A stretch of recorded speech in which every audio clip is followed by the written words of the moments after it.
Welcome back, everyone, to the Playbook Podcast. This is take two.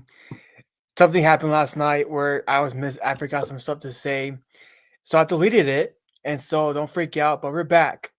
I'm with my boy Nick Rankin, my host.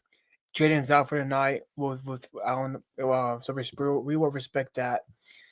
So I hope y'all had a great weekend, great week so far going on. We're almost to Friday. Unfortunately, my Friday's a Saturday, so yeah.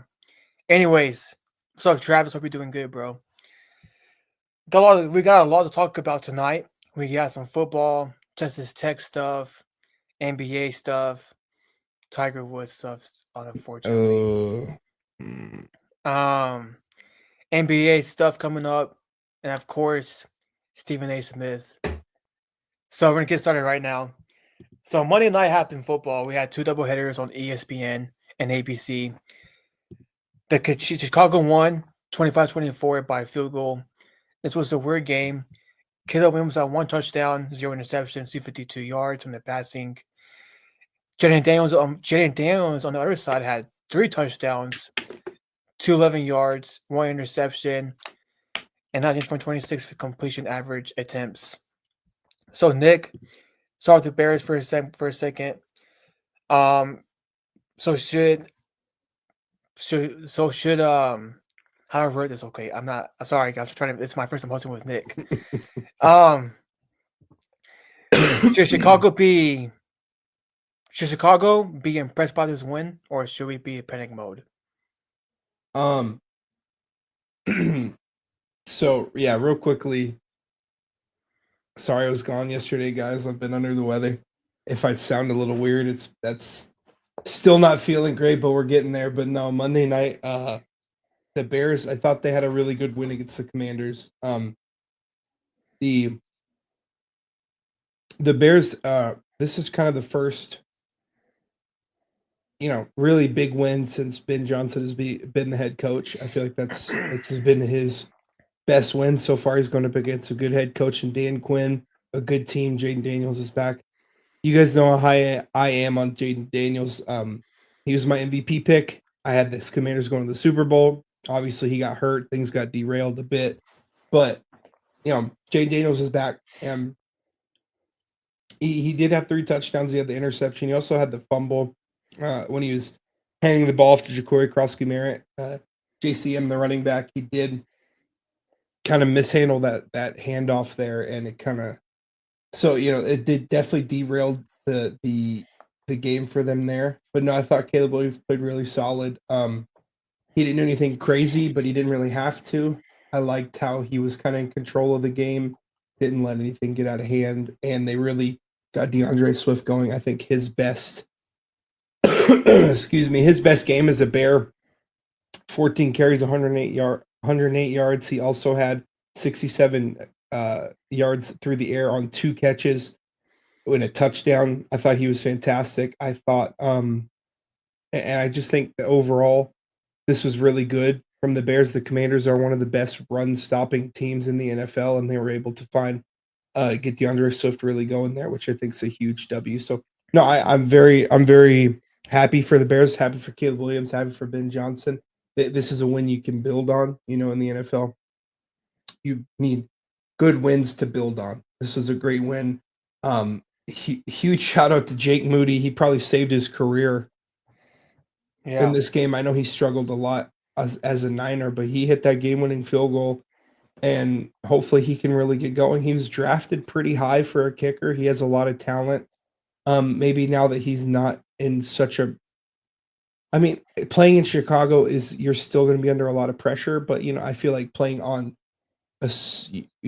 when he was on the Niners going deep in the playoffs, that could be very, very hard mentally, and this gives him some time to build up. So I was very impressed with Ben Johnson, very impressed with Caleb Williams, DeAndre Swift looked fantastic, and yeah, I really like the connection and he's building with Roma Dunze. He did hit Roma Dunze on an absolute dime for a touchdown that was called back because of an illegal motion, I believe is what it was, or illegal formation. They did call that back, but yeah, no, I thought this is great. Great win for the Bears. yeah, it was a good win for the Bears. I think Washington's defense sucks big time. I know there's a lot of injuries going on in that franchise so far this season. I think Jalen Daniels pretty amazing. I know last week against the Chargers he looked awful and he kind of rebounded this game, but his defense was awful in this game for the Commanders. I mean the teams look at the team stats. Like I mean, let me see what quick I got. They gave up 145 yards in defensive side of the ball. They gave up about a one touchdown too, and the Chicago had 19 first downs too, total first downs. So I think the Commanders defense was awful this game, but I think Caleb Williams. I think there's just a lot of what a coach can do for a team for Chicago because Matt Eberflus, who should be in jail, especially what he's doing for the Cowboys, um, he needs to be out of the NFL. And period. But we'll go to that later on in his podcast. But Ben Johnson's a good coach. My people, that's what Caleb Williams needs is a good coach. He have of course, but yeah, it's a good one for Chicago, man. You can't really hate. Caleb made the right plays. He didn't be Superman football and playing backyard football this game like he normally does. So, but yeah, congrats on the win for Caleb Williams. Now we move on to the next game. To happen Monday Night Football too. The Buffalo Bills, lose 24-14 against Atlanta. Josh Allen had 2 touchdowns, 2 interceptions, 180 yards. Michael Penix Jr., guys, had 1 touchdown, 0 interceptions, 250 yards too. So Nick, is this panic mode for the Bills? I don't think so. They're 4-2. I know the Patriots are 4-2 as well and are first in the division because they have the tiebreaker over the Bills. But no, I don't think so. I think the Falcons, they were coming off a bye, and they really got the game plan for this game. And quite frankly, Bijan Robinson is a freak. He's so good. He went for 19 carries, 170 yards, a touchdown on an 81-yard carry. He also added 68 yards receiving on 6 catches. I mean, he's unbelievable. I think Bijan is one of, if not the best running backs in the NFL. I was also watching a video. A guy was breaking down Bijan's pass protection. And a lot of times when they leave Bijan back there to pass protect, he's almost like a 6th lineman. He pass protects like he's a tight end. I mean, there's tons of times where he's able to. He stonewalled Ed Oliver in this game, and Ed Oliver is a freak of nature, and he pushed Ed Oliver to the ground. And I mean, Bijan's a freak. To me, this was just a Bijan takeover game. Drake London also had a fantastic game. 58 yards and a touchdown. It could have been 2, but he stepped out of bounds on that last play to end the second quarter. But no, I don't think so. I think the Falcons are better than the record. Because, if I said his name wrong. If Younghoe Koo didn't suck, the Falcons are 4-1 right now with a win over the Bills and the Bucs. But Younghoe Koo missed there's a reason why he is on a practice squad now. He's not a starting kicker anymore. And I think the Falcons team is actually pretty good. They're 3-2 now, and they could be 4-1 if if their kicker was halfway decent at that point. But no, I think the Bills will be fine. The Bills I think the Bills are in desperate need of a playmaker. I think they really in this game you could tell without Dalton Kincaid there, you could see how little Josh Allen trusts any of these guys, except, I guess maybe Khalil Shakir, he trusts a little bit, but Dawson Knox, Joshua Palmer, Keon Coleman, all these guys they're not really separating themselves. I thought Keon Coleman was going to take a big leap this year and become a number 1. He hasn't really done that so far. They don't really have they don't have a lot of they don't have like a number one. They really don't. And Dalton Kincaid has been Josh's go-to guy this year, but he was out. James Cook had a decent game, 17 carries, 87 yards. It unfortunately kind of got to the point though where they couldn't run the ball probably like they wanted to. They were down 14-7 going into the second quarter, and they were down 21-7 going into the second half. So you kind of have to have a run first. I'm sorry, a pass first. Excuse me, game plan. So I think they should try to make it a trade. I really do. I think they need a wide receiver. I do know a wide receiver who is available, who I think is available, and who would change the entire dynamic of this team, and that's AJ Brown. And I agree. AJ Brown has been, I mean, made it pretty obvious that he does not want to be a Philadelphia Eagle anymore. You know what I mean? He doesn't want to be there. He hates that. Garrett Wilson's not a bad one either. I don't know if the Jets would trade Garrett Wilson. Because I don't think Garrett Wilson's actively like saying things in the media about how much he hates his team and hates his quarterback, which he probably does because the Jets suck. But I think they should try to go get a number one for Josh Allen. I really do, because this, you have to do it like this year, because I do think that, and we'll talk about the Chiefs probably a little bit later. The Chiefs look like they're getting back into form. They're about to get Rashee Rice back, and now you're going to ask Josh Allen to beat Patrick Mahomes in the playoffs with a worse team.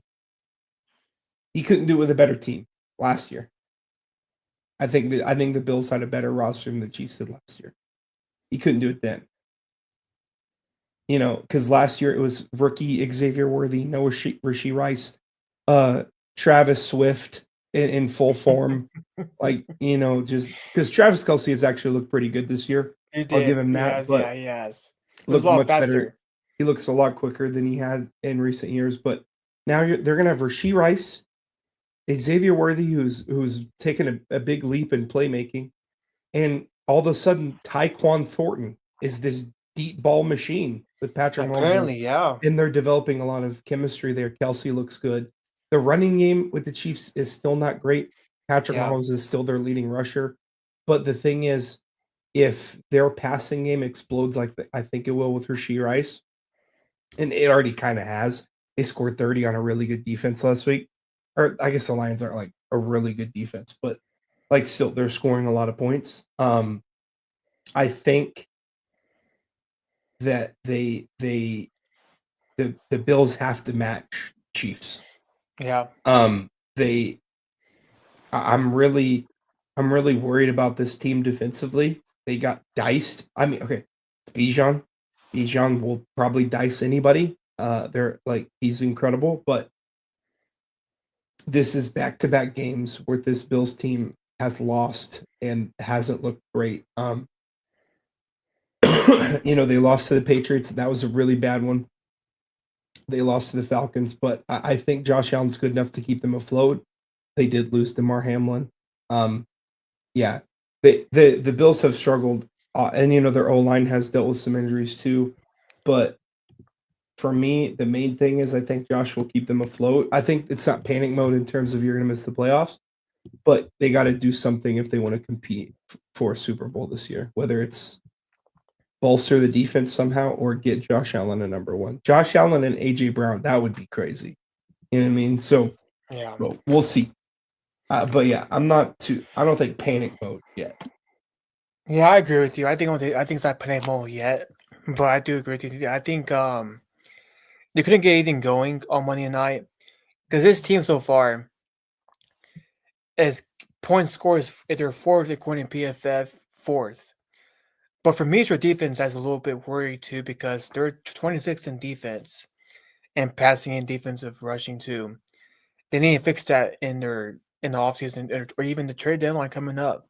They need to add some pieces on the defense side of the ball because, I mean, this past couple of weeks they've been getting, kind of like, I know Josh Allen's won a game for them, but, they're giving up a lot of points so far. Mm-hmm. The Patriots beat y'all. You almost lost to the Ravens. If Derrick Henry doesn't fumble that football, y'all might lose that game. You got to stop the defense. You got to stop the run, stop the passing game too.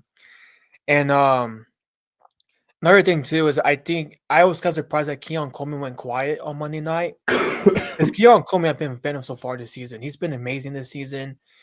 She's kind of developed that number one chemistry with Josh Allen, him and Dalton Kincaid. That wasn't there Monday. That wasn't there. And one of the interceptions that Josh Allen threw wasn't even his fault. One of them was even his fault.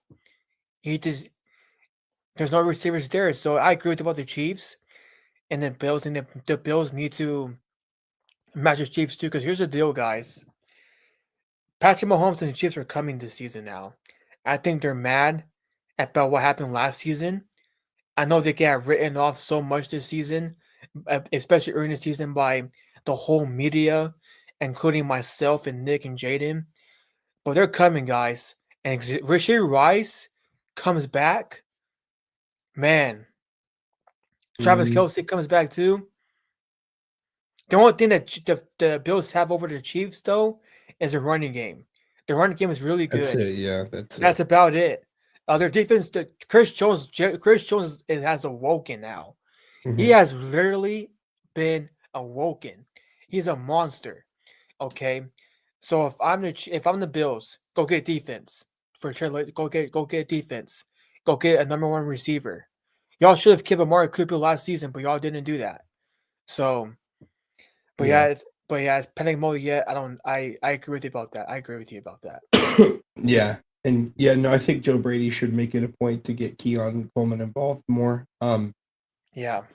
But yeah, this team will be better. Obviously, Dalton Kincaid will come back. That'll be huge. He's probably the Bills' best weapon offensively outside of James Cook.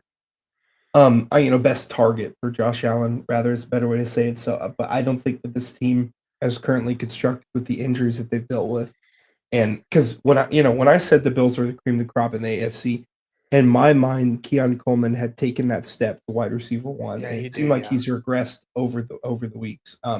So I am worried about that. I'm worried about Dalton Kincaid's health, but I just think that Josh Allen has to play better. But I'm not paying them. They're 4-2.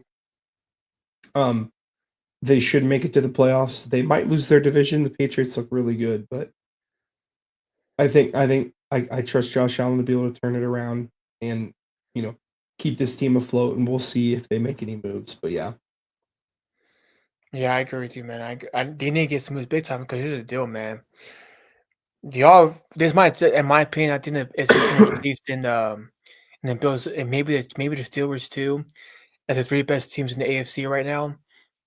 I don't know if you agree with that or not, Nick, because Lamar Jackson's done and he's hurt, and the Ravens are 1-5. The Bills are 4-2, and the Chiefs are coming, guys. They are coming. Yeah.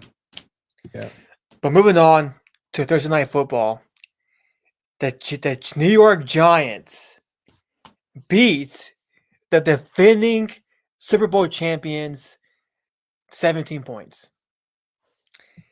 Jalen Hurts had a rough second quarter. The first half he played great. He had one touchdown, one interception. He threw a stupid route, stupid throw to A.J. Brown, and pick six happened. Okay. But overall, he had 283 yards. Well, Jackson Dart, the other side, played amazing on Thursday night. He had one touchdown, 195 yards too. So Nick, is it time to question? Is this worry mode and panic mode for the Eagles? And is it time to call Jalen Hurts a fraud? So I if I'm an Eagles fan, I'd be pretty worried about what's happening. They lose in pretty disappointing fashion to the Broncos. I mean, they were up.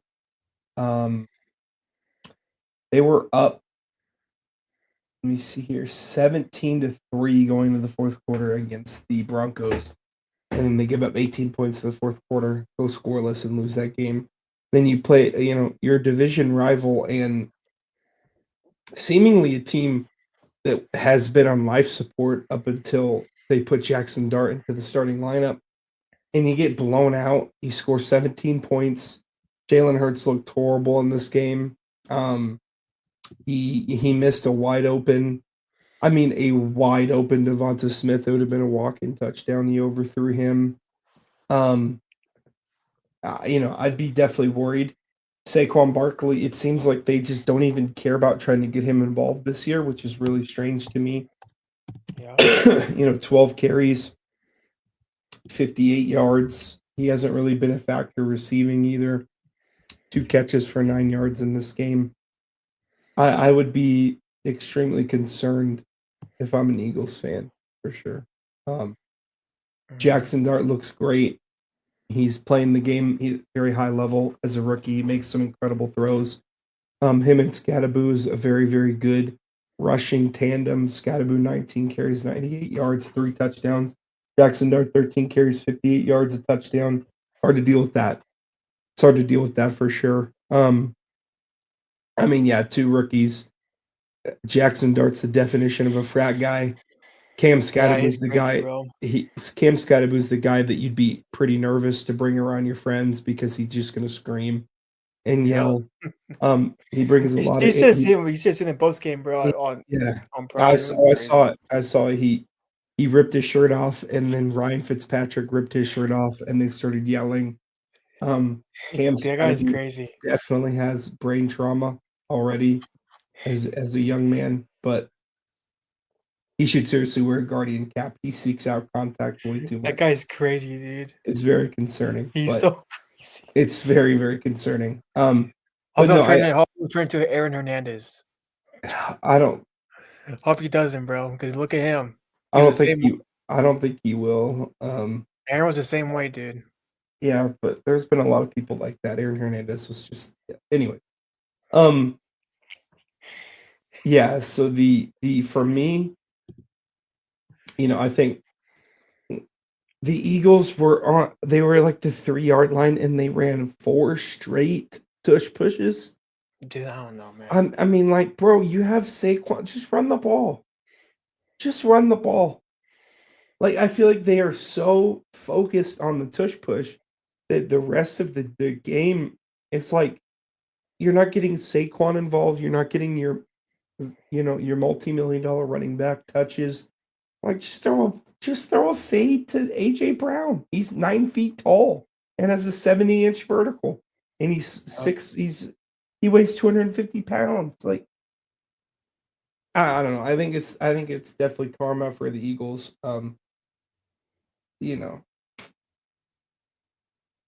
I don't think Jalen Hurts is good. I really don't. I've never thought he was good. I think he's a solid player in a great situation. Very similar to Brock Purdy. I know I invoke Brock Purdy's name a lot, but it's just the same thing. I do think Brock Purdy can throw the ball better than Jalen Hurts. It's not too hard to do that. But I mean, what do the Eagles do good outside of the tush push? Like, genuinely, what do they do Nothing. good? Their Nothing. defense doesn't look good. Their run game looks bad. They can't throw the ball. I mean, like, outside of the tush push, I don't think these guys do anything good. So, Yeah. Yeah, I agree with you. Another thing about fish push is this, okay? If you actually look at the replay, guys, it looks like they're offsides. The center's offsides. The left guard is. yeah, they're still offsides and they still have false starts. The refs still won't call it. So here's the deal. This is what they need to do in the offseason, guys. It's either number one, review the game tape and get rid of it. Because here's the deal. After seeing, at first I thought, you know what? They can't stop it. Unstoppable move. But now it's being to the point where you can't. It's unfair now to the defense side of the ball too. So if I'm the NFL and their officials in the offseason, I fire them. I actually take away this play. Because now it's unfair now. It's unfair. Okay. Number one. It's number one. Number two is this. Cam Newton, Mina Kimes, and Dan Orlovsky. Nick, these people went on first take. Even on NFL Live. Said it wasn't Hurts' fault. Hurts has different OCs for the past couple seasons. So what's your take on that, Nick? Well, first off, I think that what the NFL should do is what I would do. In the offseason, you either tell the officials, guys, you have to call the false starts or the offsides. If they don't do that, it's either do that or ban the play. Yeah. Because if they just officiate it normally, like calling offsides, calling false starts, the Eagles probably wouldn't be able to run it nearly as much or with nearly as much success. So either call it correctly or ban the play. Yeah. I agree on that. Because I agree because that it looks that's cheating, bro. It's unfair. Yeah. That's literally now I mean, that's cheating. if they get to line up offsides, like That's how freaking are you cheating, going to bro. stop it? How are you? No one can. I can't. I don't think freaking the Belichick Patriots can stop that play in today's game. I mean, it's They just can't. it's impossible. It's the stupidest thing ever, bro. They I get hate an that play. extra half yard of offsides or false starts. It's I think it's ridiculous that they don't just run the ball Saquon Barkley, and I think that I Yeah. do think that karma or whatever you want to believe in, if some people believe in the sports gods, like whatever, karma, sports gods, bad luck, you are going to get punished for having Saquon Barkley and not running him at the 1 yard line. Yeah. It's going to happen. I'm sorry, just run the ball with Saquon. Just run the ball. It's just ridiculous. And Jalen Hurts gets these inflated rushing touchdown numbers because of this horrifically awful play that should have been banned already. I But agree. now it's the only thing the Eagles can do good. So Yeah. Yeah, I agree with you. Now to the football side of the game things. Here's the deal. Jalen Hurts is awful, guys. I've been saying this since day one. He's not a good quarterback, not top 10 quarterback at all. And the fact that this excuse is that Hurts has different OCs throughout his career with I forgot the guy who was it. He was an OC for the Cowboys. That one, Kellen Kellen Moore. Moore. And then the previous year, a different one, a different one, different one, different one, different one, different one. I'm tired of hearing that because here's the deal. I saw Tom Brady in his prime had different OCs and didn't look like this. I saw Patrick Mahomes without Eric Bieniemy look amazing. I saw Peyton Manning go to a different team with a different OC and won and had 55 touchdowns. And you're telling me that this is good for Jalen Hurts? Look at Jalen Hurts' stats real quick, Nick. He has 8 touchdowns and 1 interception and 1,172 yards. That's 19th among 56 quarterbacks in the National Football League. And this guy's elite, by the way, Nick. If this guy's elite, we need another word for Patrick Mahomes, Josh Allen, Lamar Jackson, and Joe Burrow and Jaden Daniels. We need another word for eliteness now. Okay? He is awful. He cannot read. Dude, this guy sat in the back end after he drops back. Dude thinks he can read defense. He throws a bad throw. I'm sorry to tell you this. Hurts. He sucks. Okay? I'm tired of the media giving this guy so much leniency. I'm tired of hearing Cam Newton do it. Daniel Orlovsky loves Jalen Hurts for some reason. He called this guy the next Tom Brady and Belichick relationship with him and Sirianni. Peter Schrager and Drew Brees and Stephen A have called this guy out finally for once. And Nick Wright. But this team is awful. This team is 12th in offense, 9th in defense. That is terrible football. And they've given up 143 points. That's 20. That's pretty good. But they only this points they've scored so far this season is 142. And this is, by the way, a team that won Super Bowl last year, apparently. And Saquon Barkley, they didn't run in Baltimore. Saquon Barkley, he's gonna leave, guys. He's gonna leave the Philadelphia. AJ Brown was to leave Philadelphia. Sirianni's a terrible coach. He should have gotten fired a couple years ago, but he didn't. But their defense is awful now. Jalen Carter hasn't been he's been a no-show. So the Eagles suck. I think this is a downfall for the Eagles. It's going to happen.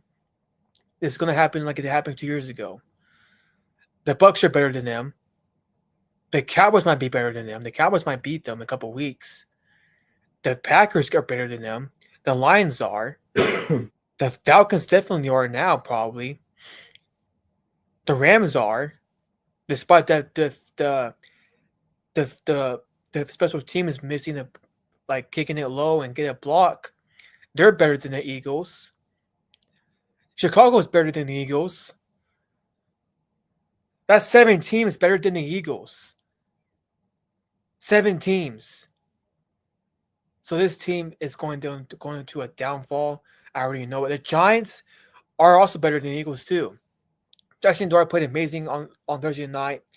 I was a little scared of him, because Russell Wilson came in and got booed out of the stadium. Basically, that was pretty funny too. Yeah, that was funny. The guy threw it literally to the ground, dude. I'm like, bro, I was laughing. I was laughing at work, dude. It was hilarious, dude.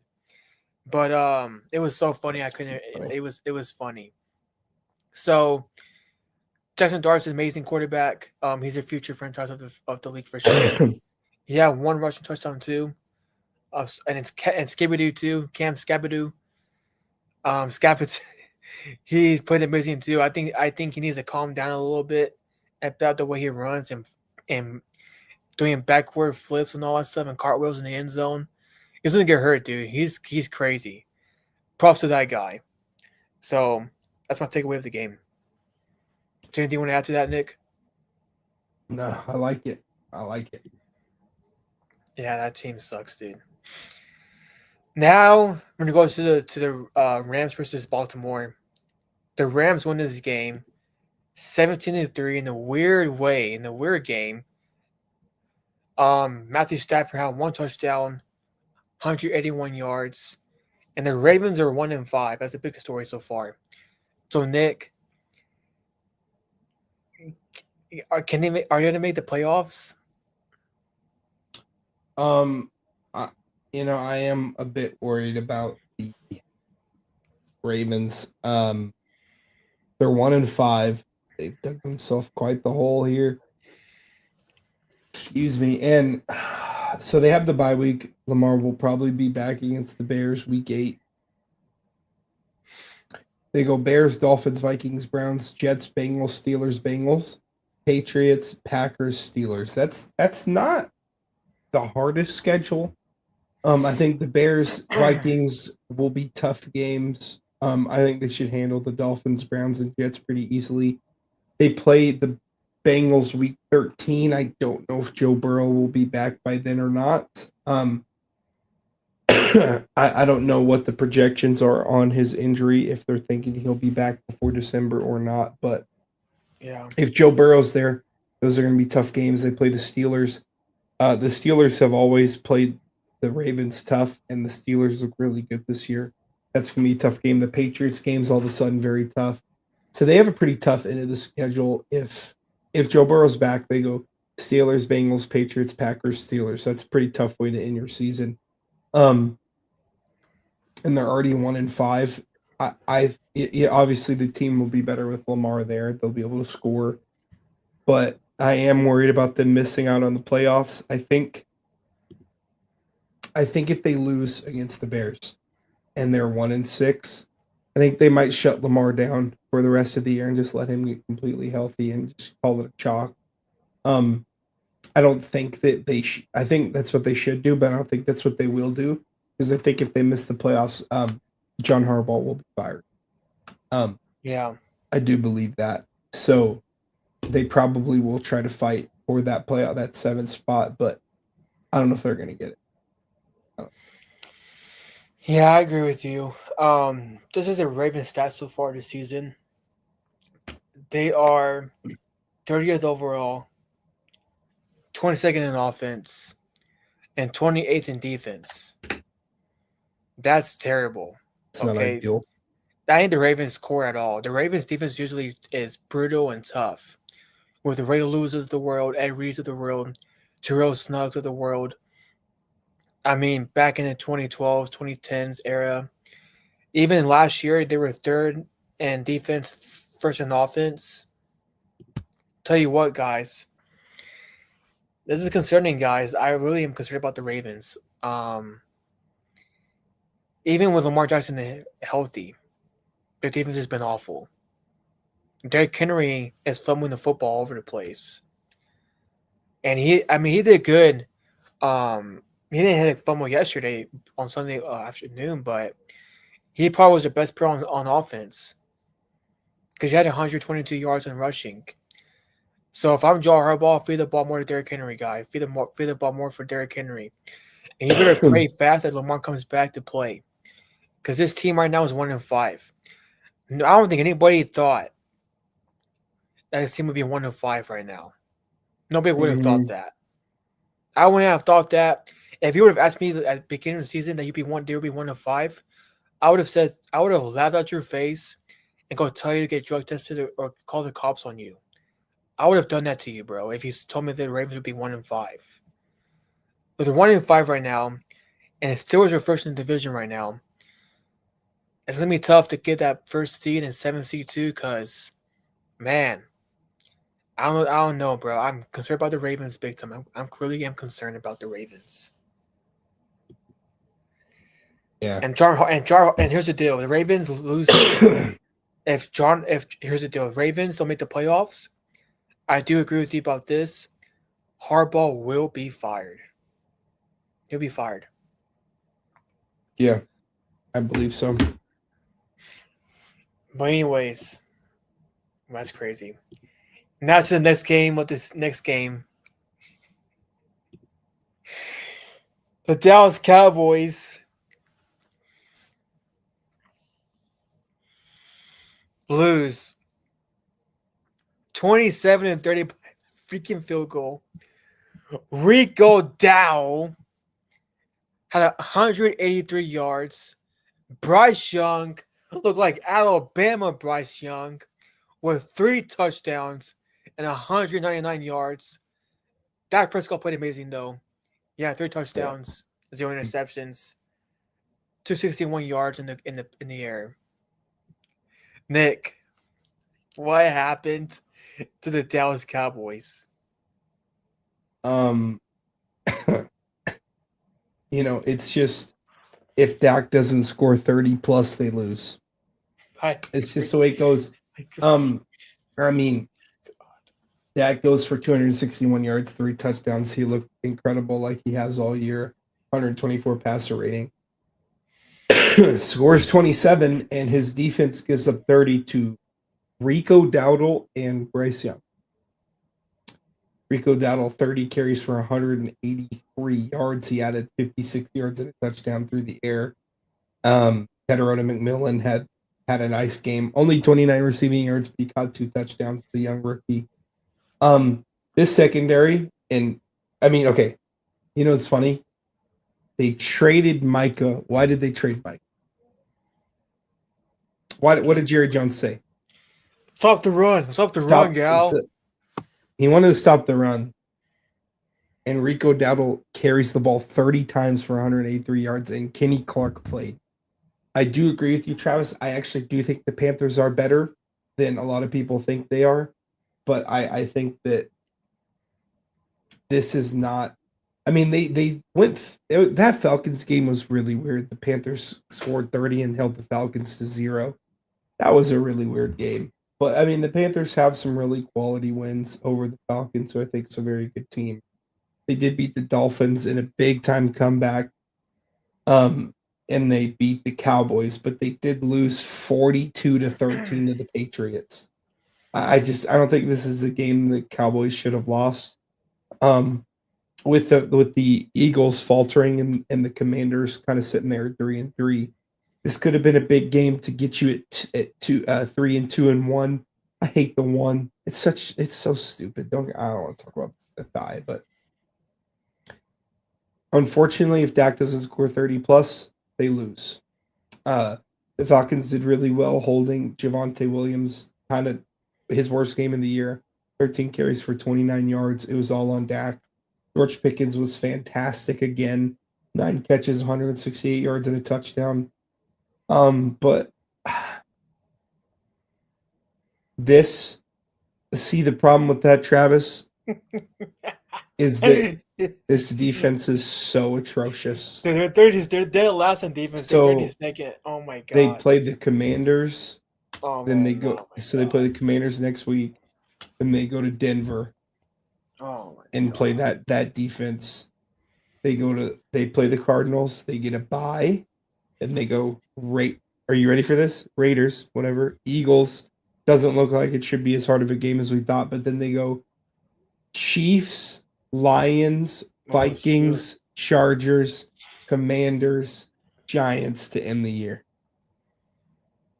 Oh man. You go to Kansas City, or the Kansas City comes in place in Dallas.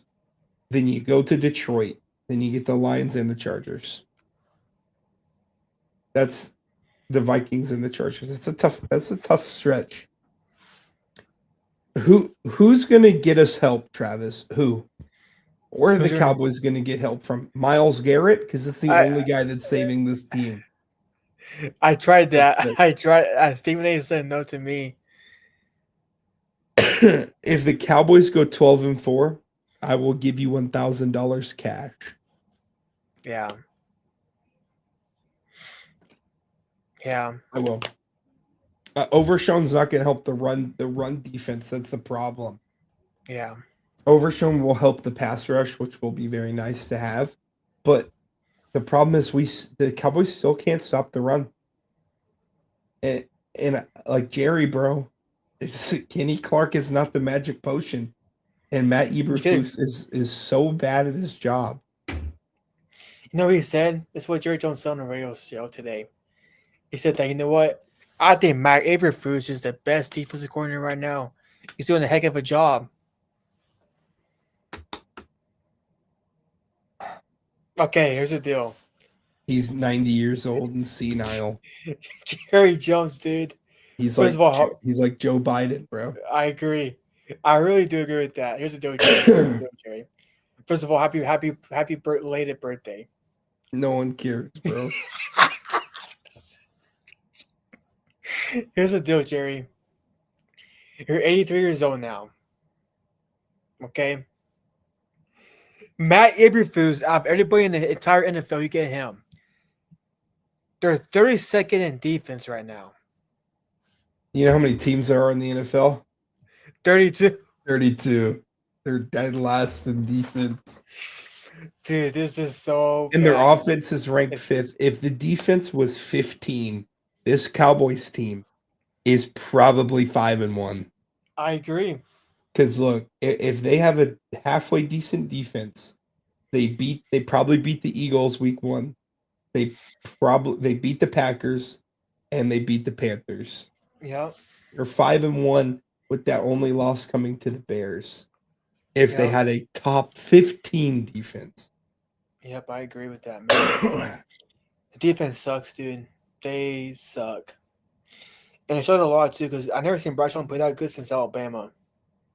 I'm being Bryce Young played really well, which I'm actually very happy for him. He's gone through a lot. He's really battled. And this, Panthers team is playing pretty well. The offense looks pretty good. I think Rico Dowdle should be the starter going forward, but Chuba Hubbard is coming back from injury. They might do a tandem backfield, but I really like Tedorota McMillan a lot. Hey, I saw a mock draft for the Cowboys, and it was like make the defense great again. Okay. and they drafted Caleb Downs and David Bailey, the edge rusher from the Cowboys. I don't think that Caleb Downs will be available at the most mocks have the Cowboys picking around 13. I don't think Caleb Downs will be available at 13. I hope David Bailey's available at 13. This is the law of equivalent exchange. The Cowboys have to suck for what the Texas Tech Red Raiders are doing. But yeah, no, if they want some big D linemen, I know a couple that can help. If they want some pass rushers, I know 2 that'll help, Romello Height and David Bailey. Yeah. Yeah, I think Stevens is awful, man. I mean, here's the deal. Dak Prescott's played out of his mind this season. He's just carrying his team on his back. I don't know what else he's supposed to do, dude. You want this guy to go for like 40 touchdowns in the game, basically, or what? He's second. He has 1,600 yards, which is second. 13 touchdowns, which is second. 3 interceptions and a QBR of 79, which is second. This guy's Wow. playing at a MVP level, and his probably the most complete season we've seen from Dak is going to be wasted because Jerry Jones is 97 years old and shouldn't be anywhere near like close to anything like anything related to actually working on this team. I agree. But like you said, though, in the documentary, I like the pain. I like the pain. Well, he's a masochist. I know he likes the pain. He likes the pain, dude. And yeah, Travis, I remember me doing that. Me and Nick did that, and I apologize. I apologize. I only ever keep it 100. When Same. Dak plays bad in a playoff game, I will say it. Okay. And what did I say? What did I say at the beginning of this year? Dak's going to have to score 30 a game for this team to do anything. And so far, he's trying his best. But if he doesn't drop 30, they lose. Yeah. He dropped 40 and they tied. So I don't know what he's supposed to do. I don't know either, man. I don't know. I don't know. The Cowboys need a review on everything. This guy is basically the next Joe Biden of the NFL because he can't run a team. Jerry Jones is the ego is so big, he won't sell it. He won't give it. He won't give it to his son. Don't even give it to the Jones. Give it to someone else. Go give it to LeBron James, who's a billionaire. Go give it to Michael Jordan. Go give it to somebody. Dude, go give it to Michael Jordan. Yeah, I give it to Jordan. Give it. Give it. Last time Jordan owned a team, they were so bad. I know they were pretty bad, dude. They were bad. Give it to Magic Johnson, dude. Give it to Magic. Give it to Oprah. Give it to somebody besides Jerry Jones, dude. Like Jerry Jones is through this. Matt Eberflus, he said on the air today, and I quote, I listened to this show too. He said, well, Matt Eberflus is going a heck of a job so far. Dak's playing out of his mind. Well, with Matt Eberflus got fired from the coach. Here's the deal. Matt Eberflus will be lucky to get another NFL job. He'll be lucky right now. Because I'll tell you what. If Jerry don't fire him at the end of the season or even halfway through the season, I promise you, I'm a freaking raid that Cowboys facility myself. This is awful. You had Dak. You could have signed Micah Parsons. You could have go get a free agent out there. You should find a way to get Myles Garrett. If I know Stephen A told me, but you know what, Stephen A, I don't know, bro. I think something can happen. Yeah. To get Myles Garrett. Yeah, no, Travis, I agree. New linebacking core, new D-line core. And Trayvon Diggs ain't got no more either. He needs to get cut. He's not playing great. He's definitely not playing. So. The ACL tour messed him up. Yeah, it did. I don't know what happened to that guy. So anyways, we're going to move on now. I'm tired about talking about this stupid team. To actually good football. The Buccaneers, Tampa Bay Buccaneers, win this game 30-19. Mac Jones played awful. He has 0 touchdowns, 2 interceptions, 347 yards at stat padding. Yeah. Baker Mayfield played amazing in this game. Yeah, 2 touchdowns, 256 yards, and he came out of amazing play of the game, probably of the week, probably with that breaking off the tackles and going for a first down, rushing. So at 3rd and 14, that was crazy, dude. I don't know how Baker did that. And Chris Collinsworth was over at Crazy Mahomes about doing the same thing, but I don't know, man. But anyway, so Nick, is Baker Mayfield the leader candidate for MVP?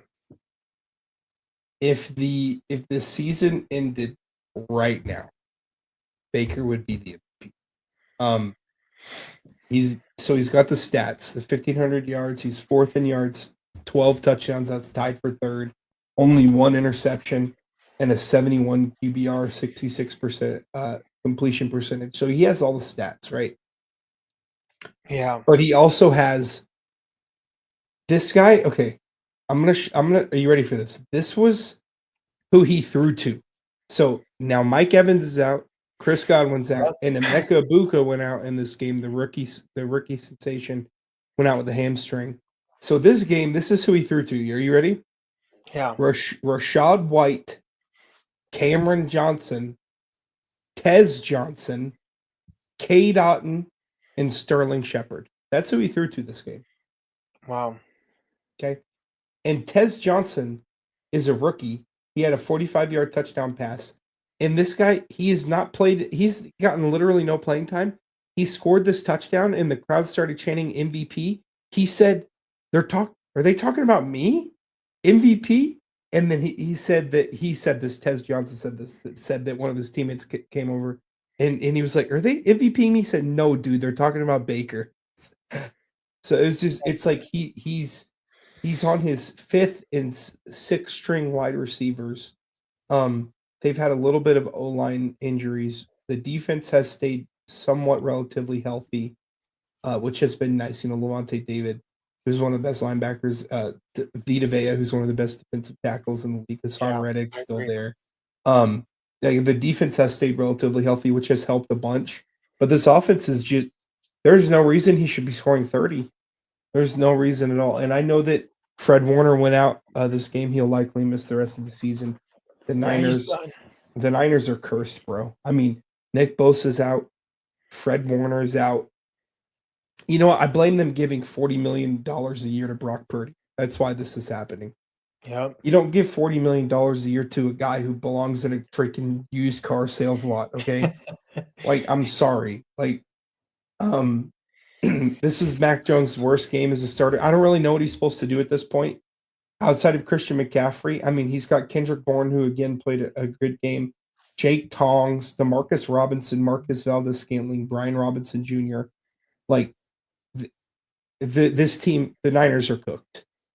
Yeah. They're so injured, and their two best defensive players are gone. Trent Williams has seemingly kind of fallen off a cliff. That age has finally caught up with him, it seems like. But no, if the season ended right now, Baker's the MVP.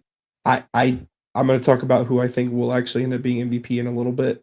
But if the season ended right now, I think it's Baker. I do. Yeah. Yeah, I agree with you, actually. Baker Mayfield has not one elite receiver on his team right now. And he has that much that stats. That's pretty amazing, too. This is the same guy, by the way, that we questioned that is this guy a bust. I don't know if you remember this, but we heard it from everybody in media. People were in the mall. People didn't like his attitude in Oklahoma. But he's proving everybody wrong right now. He's right now the best player. He's probably in the game so far. Him and Allen and Mahomes are up there right now. Baker Mayfield has to have Mike Evans, Chris Godwin on his team. Mm-hmm. And look what he's doing. He's winning. He's finding a way to win. He's a winner, guys. So, and plus, you had a good defense too. So I agree with you about that, Nick. I think right now, it could have, if the season ended right now, it would be Baker Mayfield. Yeah, for sure. Now, with that being said, we go out to Sunday Night Football. The Chiefs destroyed the Lions 30-17. Jared Goff had 2 touchdowns with 203 yards, 0 interceptions. But Patrick Mahomes had 3 touchdowns, 0 interceptions, 257 yards. So, Nick, are the Kansas City Chiefs back? And is Mahomes officially back? So, yes, the Chiefs are back. Mahomes is back. Mahomes looked fantastic again in this game. He had 4 total touchdowns. He added 1 on the ground, 3 through the air. He looked fantastic. The offense looked fantastic. Marquise Brown had 45 yards and 2 touchdowns. Travis Kelce had a good game, 6 receptions, 78 yards. Xavier Worthy added 20 yards with a touchdown. Juju Smith-Schuster had a good game as well, 3 catches for 57 yards. So the answer is yes. The Chiefs, I mean, coming into this game, everyone thought the Lions were the best team in the NFL, and the Chiefs punked them. Yep. I think it'd be a disservice for me to sit here and say, "Oh no, I want to see more." I know they lost to Jacksonville last week, 2 weeks ago. I get it, Yeah. but each game, this offense looks better and better and better and better. And now they are going to get Rashee Rice back. Yeah. You know what I mean? I do think that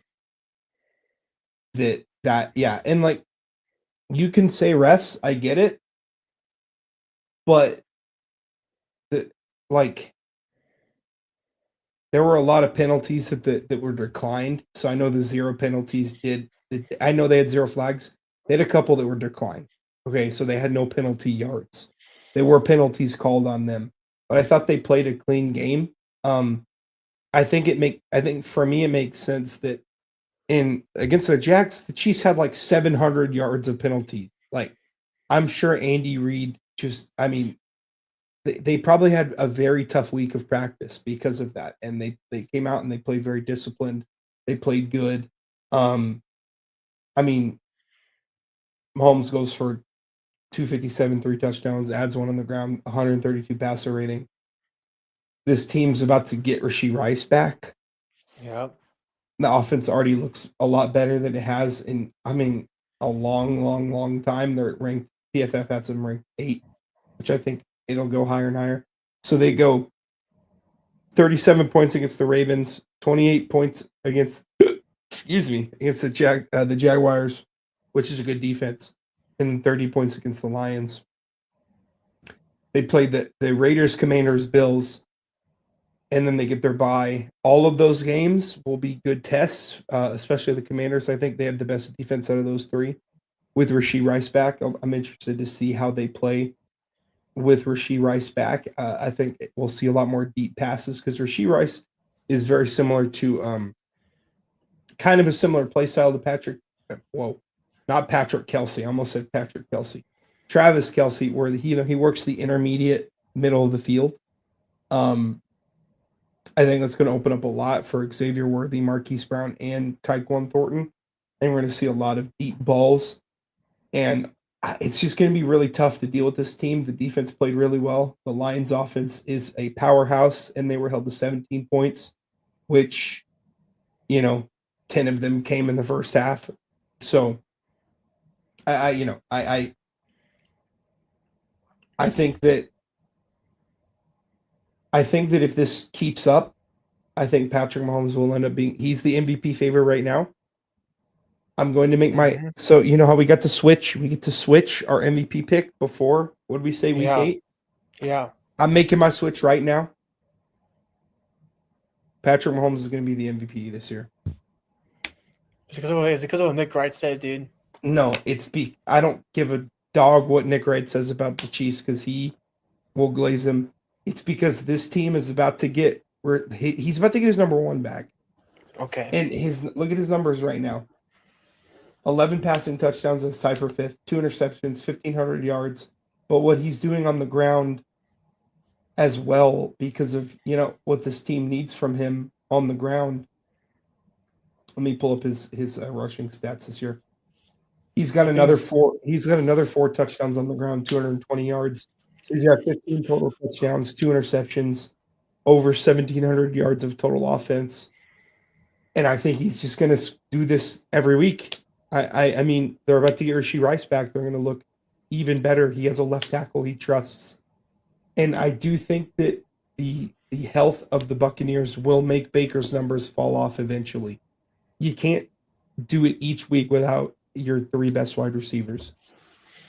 Yeah. So I do think that by the end I think we're going to see a 40 touchdown year by Mahomes.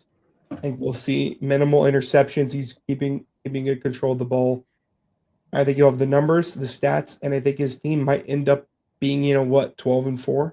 It might be 12-4 or 11-5, and he's going to have just insane numbers. And yeah. Yeah, I agree with you. I think Mahomes is back. Chiefs are back as well. Here's the deal. It's kind of like Tom Brady. When I watch Mahomes play, I know he's physically better than Tom Brady was, But I was like, you know what? Get the ball to Mahomes. He'll take over like Tom Brady did. It gives me deja vu of Tom Brady what he did in his prime. You know, that's what it reminds me of a Yeah. lot. Because here's the deal. There's 5 people in sports I don't count out. I don't count out Tom Brady, Tiger Woods, Mahomes, LeBron, and probably Mayweather. Probably Mayweather. not What the Mayweather. heck? Oh, Crawford. Bud Crawford. Those are 5 people I don't count out in sports. You know why? Hmm. Because they'll find a way to preview. They'll find a way to prove you wrong. Mahomes has done that this season. I tell you what. I know he's mad how he got destroyed by got a butt not just they lost the game. He got his butt whooped by the Eagles in Super Bowl, by the way. He got his butt whooped. Mm-hmm. He had the worst season last season of his career. I think he's back. Here's the deal. You cannot count out Patrick Mahomes. He will find a way to win, and he will just find a way to destroy you. And he's done that. He can read defense now. He ain't, you know, he's did differently this couple weeks. He ain't playing backyard football no more. He looks composed in the pocket. He looks like he's reading defense more. Yeah, he will run it sometimes, but that's because sometimes Kareem Hunt doesn't know how to play football. Same with Pacheco. So he's doing it. He's doing everything to win. Yeah. And Chris Jones is back too, guys. Chris Jones has awoken, and he is back. Don't get him going because he's a game record machine. So, Mhm. and now to the MVP part. You know what? I have to agree with you about that, Nick. I think he will win MVP. Who was my MVP pick before the season started? Sticking to it. I know I had Allen at one point and Dak, but you know what?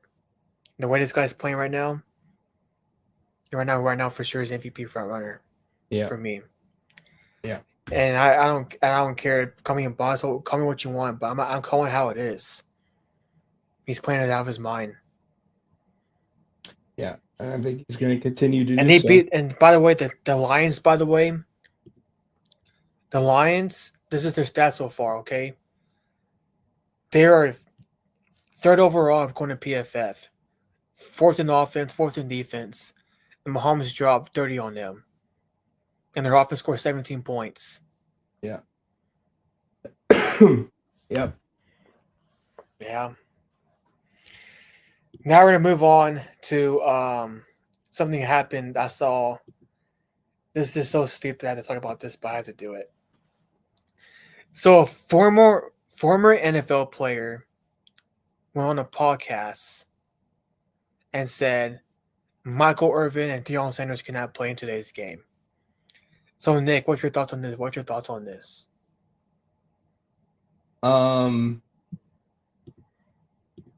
Real quickly, yeah, the defense was injured, but there's going to be injuries. It's football. Aiden Hutchinson was still there. It's a next man up league, and you know their offense wasn't injured and they scored 17. So I mean, I think yeah. So, my thoughts on this, that is really dumb. I think that Michael Irvin would love playing in today's game because he caught so many hospital balls from Troy Aikman that were I gotta do it, dude. I gotta do it. That over the field. Too. I think that Mike Irvin, playmaker, would be fantastic in today's era, in a more pass first era. I mean, he was big, strong, physical, had great hands, good route runner. I see no reason to believe that he wouldn't be great in today's era. And same with Deion, who's one of the freak athletes. He was actually good at baseball, unlike that one guy who played basketball that was a fraud, but whatever. He was actually good at baseball and was on a World Series, a very He was a contributor to a championship, couldn't even make it out of the minors. And he's very fast, great ball skills. Yeah, I think prime and playmaker would both be great in today's era. I agree. Here's the deal. Can I see these highlights, by the way? You see these highlights, people. Michael Irvin will cook anybody in today's game, any corner. He was really good, really strong. He was tall. He can jump out the gym. He has a good vertical. And he's 6'6". He can moss you. He had great hands. And you're telling me this guy, and he's probably top of that. He was really physical too, guys. Look at that. Breaks one tackle, man. Look at this. Look at that. Look at that catch from Michael Irvin, a playmaker. Playmaker for a reason, people. So whoever said that has CTE, needs to go to the hospital, needs to go to jail for saying that. Now, Deion Sanders now. Deion Sanders, this is a story I've heard, and this is true. I looked it up. His combine debut, Deion Sanders had his sweats on. And he ran a 4.2 with his sweats on, no shorts on. No warm-up, no stretching up. Ran a 4.2 straight up. That's Deion Sanders for you guys. Deion Sanders made everybody, he shut one side of the field down. That is what Deion Sanders did. He's probably the best athlete in the history of the NFL. Him and Bo Jackson and Jerry Rice. Because he was a beast among men. He shut down Michael Irvin. He kind of shut down Jerry Rice here and there. He's the only one that made Jerry Rice look human. A little bit. Sometimes. Just a little bit. Sometimes, not all the time. Sometimes, though. And today's game, he's cooking today's era. Easily. This is not basketball. This is football. And football is more open now. Football, you can run across the middle no more. You can run across the middle. Now you can run across the middle. So Michael Irvin's cooking, so is Deion Sanders cooking. Yeah. That's all I got to say about that. Now to go to some college football. James Franklin got fired from Penn State. Yeah. What's your thoughts about this, Nick?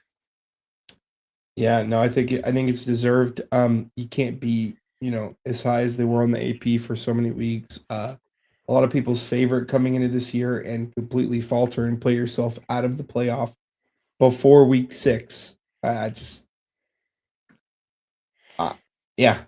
they had to do it. They have to go in a different direction. Drew Aller's hurt and James Franklin is gone. So maybe Penn State can actually win some games now. Yeah. Yeah, I agree. So this is Penn State's I mean, guys, they're 3-3. They lost to Oregon in the whiteout. They lost to UCLA, and then you lose to Northwestern. Dude, that's crazy. Knock it up, bro. And they got Ohio State in 2 weeks, Iowa next week, Ohio State, Indiana. That's 1-3. Michigan State, they get 25. Nebraska. Shout out to the Cornhuskers. Shout out to my boy Travis Kai. The Cornhuskers are ranked for the first time since like 1962 or something like that. Shout outs to them. I made that number up. I don't know when the last time their rank was, but shout out to the Cornhuskers. Big time plays from their quarterback Dylan Raiola. He's been playing great. They have a pretty decent resume. I should pull it up real quick. Just real quick for my boy Travis, real quick, and then we'll go back. Their only losses to Michigan. There's a good team. Their best one's probably Maryland. So do they have a top 25 resume? Probably not, but shout out to my boys over there in Nebraska. They've been playing really well. Yeah, Raiola's, low key, like, I don't know how they're ranked. I'm not even gonna lie to you, but I'm looking at their resume. Their best win is Maryland, and Maryland's not that good. So So I don't really know how they're ranked, to be honest with you. But hey, shout outs to them. What's their rank, Nebraska? 25. They're ranked 25. Oh my god. Yeah, How are they ranked? They are 25. You know why he's Um, ranked? Because of they want to be Patrick Mahomes guy, bro. yeah, I That's why. really don't That's know. why. I That's why he's think ranked. it's got to be. I mean, I don't know why Washington's not ranked over them, but the problem is Washington's best win is also Maryland. So Oh my god. you get to that like 25 to 28 range, and it's all the same. It's like who's your best win, Maryland. So Yeah, they just pick the team they like the most.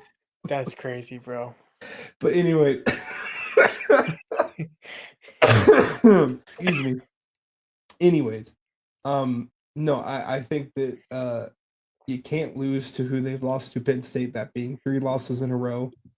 They bought him out. They spent $56 million to get rid of this guy, so they truly don't believe that he's the guy for him anymore. So, yeah, I mean, maybe they were never that good anyways, but you lose to Oregon, which is fine. Oregon owns Penn State, but Especially in then the you wideout lose though. to in the whiteout. That's pretty bad. That's like almost as much aura as the Jones blackout, the Texas Tech blackout, which I was a part of, by the way. And we'll talk about it in a little bit.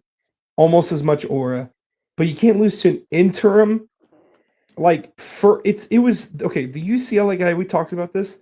UCLA's offensive coordinator didn't know I was headset work, so Bro, he literally said he was calling plays to Nico and forgot to pull his mic down, and you lost to him. And UCLA has looked pretty good the last couple weeks, but losing to yeah. Northwestern, that's the nail in the coffin.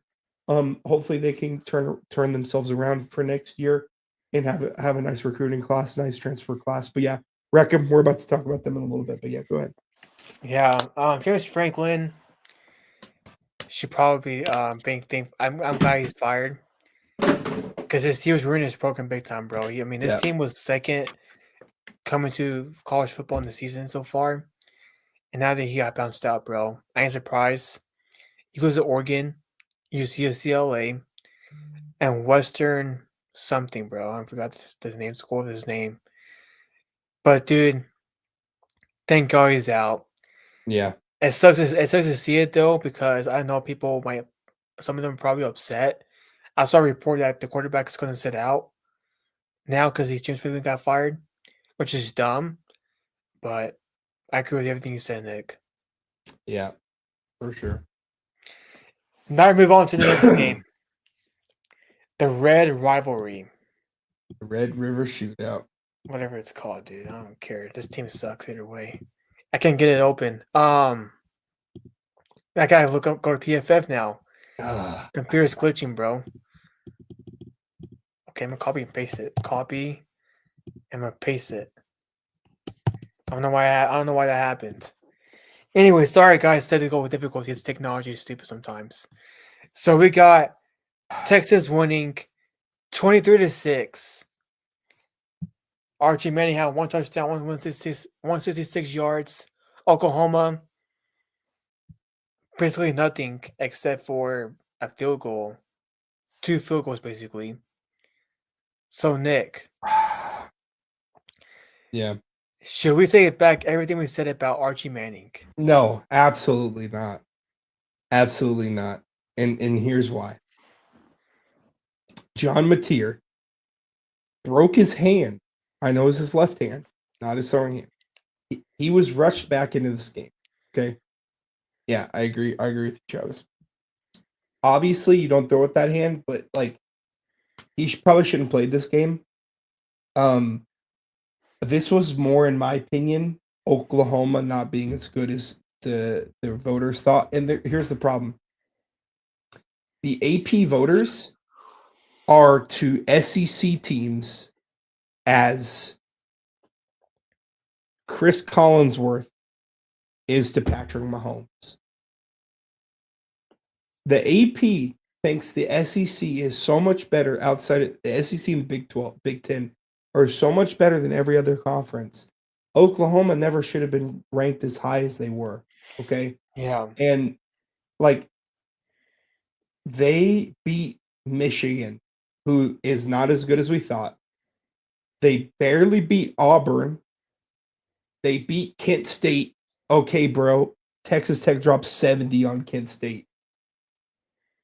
Like their best wins are Michigan and Auburn. Both of those they only scored 24 points. The Auburn game's really close. It was close all the way to the end. Texas is not good, and they've proved that so far this year. They're not that good. I don't think with a healthy Mateer that Oklahoma should have been ranked 6. In my Yeah. opinion, I think that was a bit too high. I think around the 10 range would have been a bit better. But I will not be apologizing to Arch, and here's why. In this game, he threw for 166 yards and a touchdown. Okay, bro, you gonna like fall at his knees and beg for forgiveness because he played a decent game in Oklahoma? No, like he did what he needed to do. He didn't turn the ball over, but he wasn't spectacular. I thought Texas's defense was the most spectacular part of this game. And, you know, Quintravion Wisner, who's or Wisner, who's the Longhorns running back, he had a pretty solid game, 94 yards on 22 carries. But no, I'm not. No, absolutely not. I don't think that. I don't think that Arch proved anything to me in this. He's got to do it multiple weeks in a row. I need to see multiple really, really good games in a row against tough teams. And, you know, Texas likes to, mind you, I don't even know why I need to say this, but I just thought of it. Yeah, I'll actually say that for the tech talk because that's what it's more about Texas Tech than Texas. But Texas, let me pull up their schedule here. They go Kentucky, Mississippi State, which I think Mississippi State's actually solid. They don't suck. They play guys really tough. Then they go Vanderbilt, Georgia, Arkansas, Texas A&M. They're going to lose 2 more games. I'm sorry, they're not winning out, and they have to win out to make it to the playoff. I don't think they're going to win out. So, but no, I think that this was more of Mateer not being healthy, Oklahoma not being as good as we thought, and the Longhorns showed up for a rivalry game. Congratulations, you're 4-2 and probably not going to make the playoff. Do you want a cookie? I don't know, dude. I saw more Texas fans on social media talking mess over this game. Like, Brody, like, we got to have some humility here. You know what I mean? Like, Why? you lost to Florida 2 weeks ago. Like, you beat a broken hand John Mateer. Like, I'm not blown away by me. I'm not blown away by that. I'm not blown away. So. Yeah, I agree with you about Archie Manning. Archie Manning, by according to PFF, he's not even in the top 10 at all. That's all. I mean, here's the deal about Archie Manning. Okay, I say what I said about Archie Manning. I stand by it. Defense was solid. I'll give you that. But Oklahoma probably went too high. And by the way, Oklahoma can never beat Texas overall. So was I surprised by it? No, I wasn't. I wanted Oklahoma to win the game, but didn't happen. Here's the deal, okay? I don't apologize for anything I said about Archie Manning. Archie Manning has not played this good at all. Archie Manning, according to PFF, this is his stats this season. Hold Yes. on. Go ahead and talk. I'll be right back. I'll be right back. Go. He has 12 touchdowns, 5 interceptions, and his QBR rating is at 67.9 with 1,317 yards in passing. A 63% completion percentage of the season so far. And by the way, he's not in the top 10 of his peers among those stats too. He ain't that good. ESPN ranks him 48th among all FBS quarterbacks. And among the SEC quarterbacks too. It's what the SEC says. And I quote, some analysts think he's underperforming expectations. He rates alarming low in key stats among the SEC quarterbacks. The SEC, going to the season, had him ranked number 1. National quarterback list, and according to this, according to SI, he was ranked the 10th, the 5th best quarterback going into the season. Now, He's not now. He's among 48th of FBS quarterbacks, and he's not even a top tier in the SEC. One commentator said this: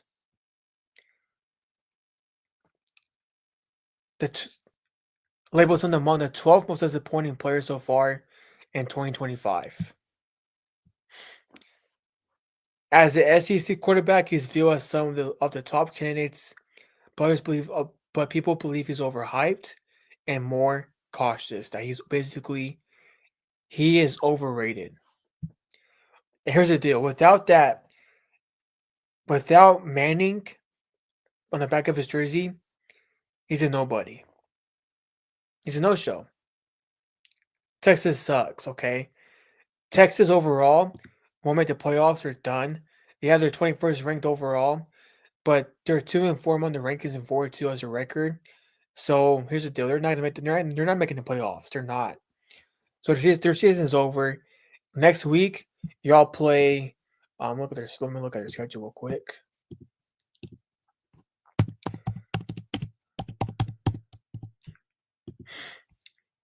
So next week, the Sunday, y'all play Kentucky, Mississippi State, Vanderbilt, Georgia, Arkansas, A&M, and then you got. That's it. So y'all might beat Kentucky. Y'all gonna beat Mississippi State. Vanderbilt's pretty good. Y'all might lose to Vanderbilt. Georgia's beating y'all. Arkansas might beat y'all. No, Arkansas, y'all winning that game. And A&M might beat y'all. This team's overrated, guys. Texas is overrated. They're overhyped. Arch Manning hasn't been a good this season. I told you what I said at the beginning of the season. If Archie ain't a Heisman candidate, it's a bust for him. If Texas doesn't make the playoffs, it's a bust. So there you go. Arkansas is the worst team in the country. I agree with you. So Texas might beat them, but A&M, We're back. A&M though, They're not beating A&M, bro. They're not gonna be A&M, bro. They're not Like, beating dude, look at this, bro. Sunday they play Kentucky. Saturday. They might beat Kentucky. Mississippi State, they can beat them. They should beat Kentucky. Vanderbilt though is pretty tough this season. Vanderbilt will be a tough game. So I think Vanderbilt can beat them. Georgia, beating them. Georgia beat them last year. Yep. Arkansas, they're beating Arkansas. And they're beating A&M. A&M is beating them, A&M is beating them. I think best case scenario, they lose just 2 more games to Georgia and A&M. They ain't making the playoffs though. They're not. Their season's over, dude. And Georgia's cute win y'all have. I mean, cool. Oh man, do you want a cookie out there, guys? Arch, you want a cookie? Congrats, buddy. Good game. He played bad, but you know what? Congrats to you. 1 touchdown, 166 yards. Apparently, that's elite status, basically. By the way, Nick, hear this stat. I want you to hear this real quick. Okay. Okay. The FBS quarterbacks among FBS, he's 48th. The SEC has him ranked 25th, according to in SEC quarterbacks. Going to the season, he was going to be ranked. He was number 1 ranked going to the season. Dang. He has literally been overhyped and overrated this season, all because of Manning on the back of his jersey. That's it. Yep. That's the only reason why. But anyways, now to go to Texas Tech. Texas Tech, a homecoming, beats Kansas, the Jayhawks, 42-7. 6 undefeated, 6-0. Yep. So Nick, is this team gonna make a run for a championship this season? So real quickly, I was at the homecoming game. It was a blackout. Jones was absolutely electric last Saturday. It was definitely one of the best atmospheres, probably the best atmosphere I've ever been at for a game. Um, it was so loud in there, and it's probably really tough to play in the Jones right now. Yeah, I bet. It was awesome. It was a fantastic game. It was interesting. So the Jayhawks had a really good second quarter. They scored 17, and then they didn't score in any other quarter in the game. That's not how you win a football game. You have to score in like every quarter at least. Tech jumped out to a quick 21-0 start. The Jayhawks took advantage of some blown coverages by the defense, and ended up scoring 17 in the second quarter. Kind of made it somewhat of a game going into that third quarter, and then it was just kind of Shield Woods and that defense really locked in. They cleared up their coverages, and they ended up having a career, I guess a team record 9 sacks in this game. The boys were flying off the edge. Romello Height, David Bailey, AJ Holmes Jr. So David Bailey had 3 sacks. He's going to be a top 10 pick in the draft this year. He is so good. Jacob Rodriguez added a sack. AJ Holmes had 2 sacks. Romello Height, who I think is going to be a top 15 or top 20 pick in the draft, had 2 sacks. Terrell Tillman had a sack. So, franchise, like a program record, 9 sacks. But the real star of the show was Red Raiders running back Cameron Dickey. So the starter going into the season was Quinion Joyner. He tore his ACL in practice, and it was kind of a dual-headed monster. A shared running backfield between Cameron Dickey and Jacoby Williams. I think this game, Cameron Dickey just took it over. It was literally the first play of Tech's offense, very first play of Red Raider possession. He goes for 71-yard touchdown. He's so fast. He's electric. He ended up going for 263 rushing yards on 21 carries, 2 touchdowns. Yeah. Baron Morton did go down in this game. He hurt that knee that's been bothering him. Excuse me. I think they pulled him. It was more precautionary when they pulled him. Will Hammond came in. Will Hammond didn't have a great day throwing the ball, but he did have a great day running the ball. He added 61 yards and 2 touchdowns on the ground as well. The Jayhawks couldn't stop the run. It was just, and that's what I love about this Tech team. They can beat you in so many ways. The defense can beat you. We proved that in Utah. The running game can prove you. We proved that here in Kansas, or against Kansas. The passing game can beat you. We proved that against Houston. Like, it's just, this dude's watching the stream on his phone. Sorry, my gosh, my bad. Excuse me. This is really getting me now by my illness. I apologize. It is nice when you hold Jalen Daniels, who played pretty well. The Jayhawks quarterback is pretty good. It's nice when you hold him to negative 40 passing, or negative 40 rushing yards. I don't even know if that's possible, but that's what PFF says. So, no, it was a great game. The atmosphere is electric. The drone show is sick. The energy in that building. I feel so bad for Kansas State to play us against on homecoming on blackout. Tech's now ranked 7. We're ranked 7. Insane. What were your thoughts on the game? Yeah, I watched this game too. I watched it at work because Saturdays are really low at work because it's the weekend. So unless something crazy happens, like the president or something happens or whatever happens in the world, then sure. But here's the deal: Tech played amazing in this game. Tech went on a 21 head start. I'm like, bro, this game, and the crowd was bumping big time, bro. It was bumping. Dude, I heard so it. loud, I watched it. The crowd was crazy, dude. And but Tech, bro, here's the deal, man. That the rushing game was pretty good. Their all-around defense was really good too. I'll tell you what, this team can compete for a chip this season probably. You probably could. You probably could beat Alabama up and down this season. Alabama's been up and down.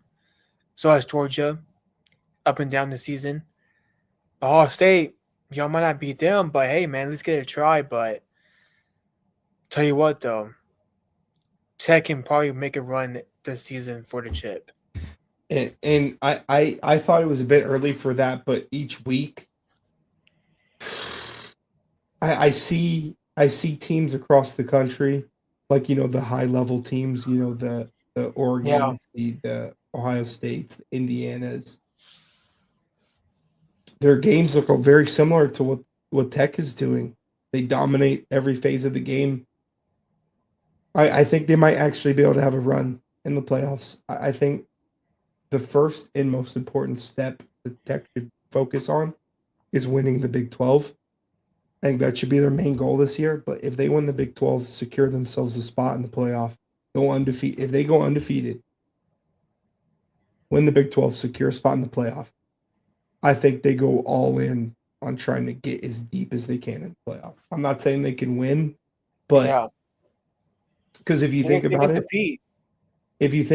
Tech's kind of playing on, they get to play with house money because this is probably the worst Tech team we're going to see in the next couple of years because the recruits are coming in like crazy.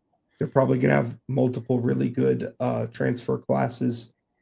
So this could be the worst team we see Tech have field in the next 3 years. So if they could go make a deep playoff run now, all I'm saying is watch out. Just watch out. This team's dangerous. They can run the ball on you. They can throw the ball on you. They can play defense. They have a great O line. They have a great D line. Yeah, I want to see him in most projections that I've seen now have Tech playing against LSU in the first round. If we get to play LSU in the Jones, that's gonna be crazy, oh dude. my gosh, just wait, man, just wait. But yeah, not definitely. I'm really looking forward to the rest of the year for sure. Yeah, I'll definitely can go all the way. I think they can go all the way, man. Not all, maybe not win it all, but probably go deep in the playoffs. But yeah, with that being said, now let's move off to some NBA basketball. So LeBron James is out for 3 to 4 weeks. Sean's reported on today on NBA Countdown. He's going to come back October 30th, the earliest, but mid-November. So Nick, is this concerning for Lakers or no? No, I don't think it's a sciatica. I think that they're doing more of a precautionary approach. Yeah, I think in their eyes, they can let LeBron rest, get fully healthy, and just let Luka do his thing. They have Luka now. Just let yeah, Luka do his thing. Luka probably averaged 30, 10, and 10 while LeBron's out. Seriously, um, and it gives Luka a chance to develop some rapport with guys that LeBron already has rapport with. Gabe Vincent, Roy Hachimura, guys like that, and then be able to develop a rapport with DeAndre Ayton, who's going to be a big part of this team's offense going forward. So, nah, I'm not worried about it at all. It's a sciatica. He's fine. It's just precautionary. He's 47 years old, guys.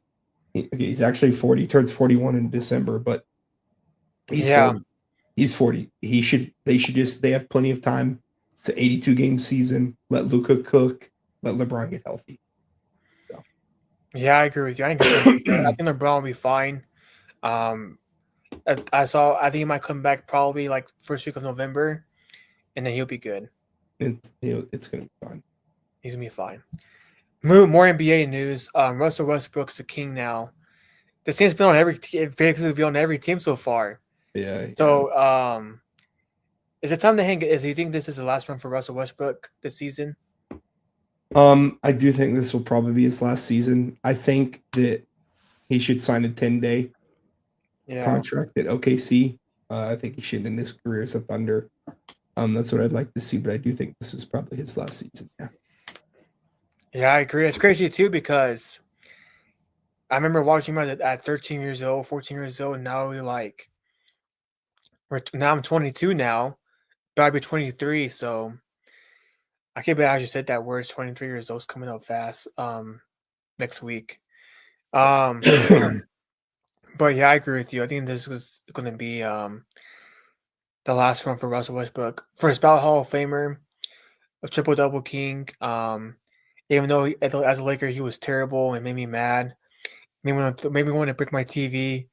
But other than that, he's been a great player so far, and he's a competitor too. So it might be his last season too. It might be his last season. I think it should be.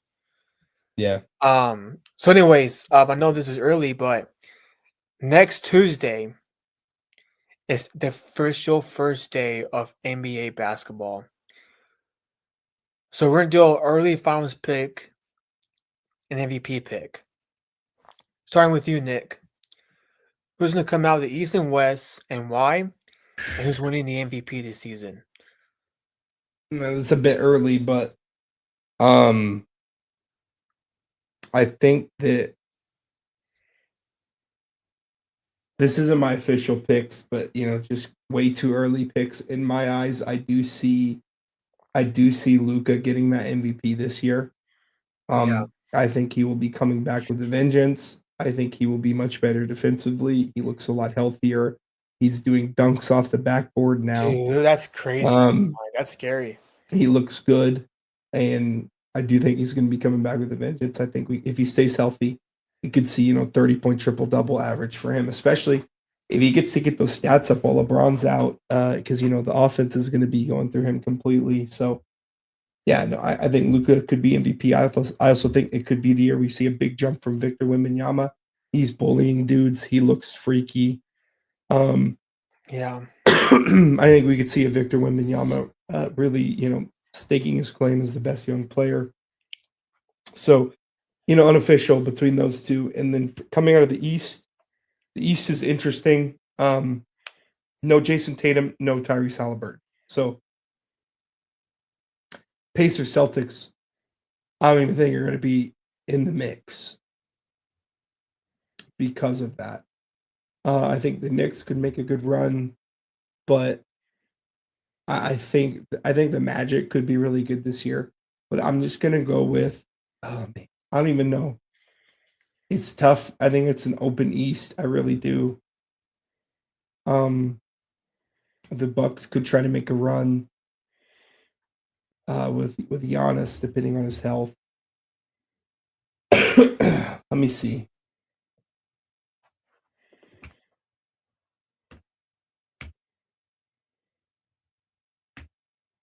I really don't know. I guess the Cavs could do something as well. So the odds are Cleveland, New York, Orlando, and the Hawks and the Pistons are the top 5. Orlando's really good. Orlando's going to be really good. Yeah, they I are. think the Knicks are going to be good too. I don't trust the Cavs in the playoffs.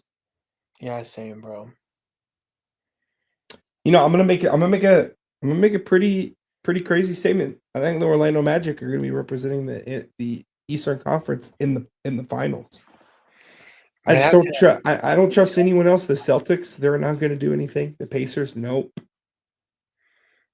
If they stay healthy, they have a fantastic team. They really do. Yeah. So, yeah. And then going over to the West is a lot more difficult. Thunder, Lakers, Rockets, Spurs. Spurs just drafted Dylan Harper, and they're adding him to a already pretty good roster. Stephon Castle, Victor Wembanyama. Nuggets.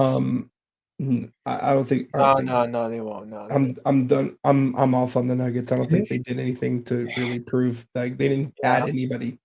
They didn't add anybody, and even the Lakers added Marcus Smart and DeAndre Ayton, which helps their defense and helps their rebounding and in the paint offense. I'm gonna ride with my boys. I trust LeBron James. I trust Luka Doncic. I think that they're really angry with how things happened last year, losing to the Timberwolves in the fashion they did. Keep an eye out on the Mavs.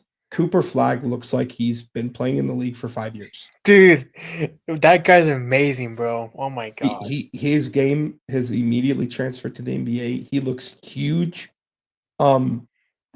He's got a grown man body. It looks like he put on a bit of muscle since he got drafted. And I mean, if Kyrie comes back healthy, that's a scary team. Dude, I know. And a defensive super. I mean, like AD and Derek Lively, PJ Washington, Cooper Flag, and then having Kyrie being able to orchestrate. That's a scary team.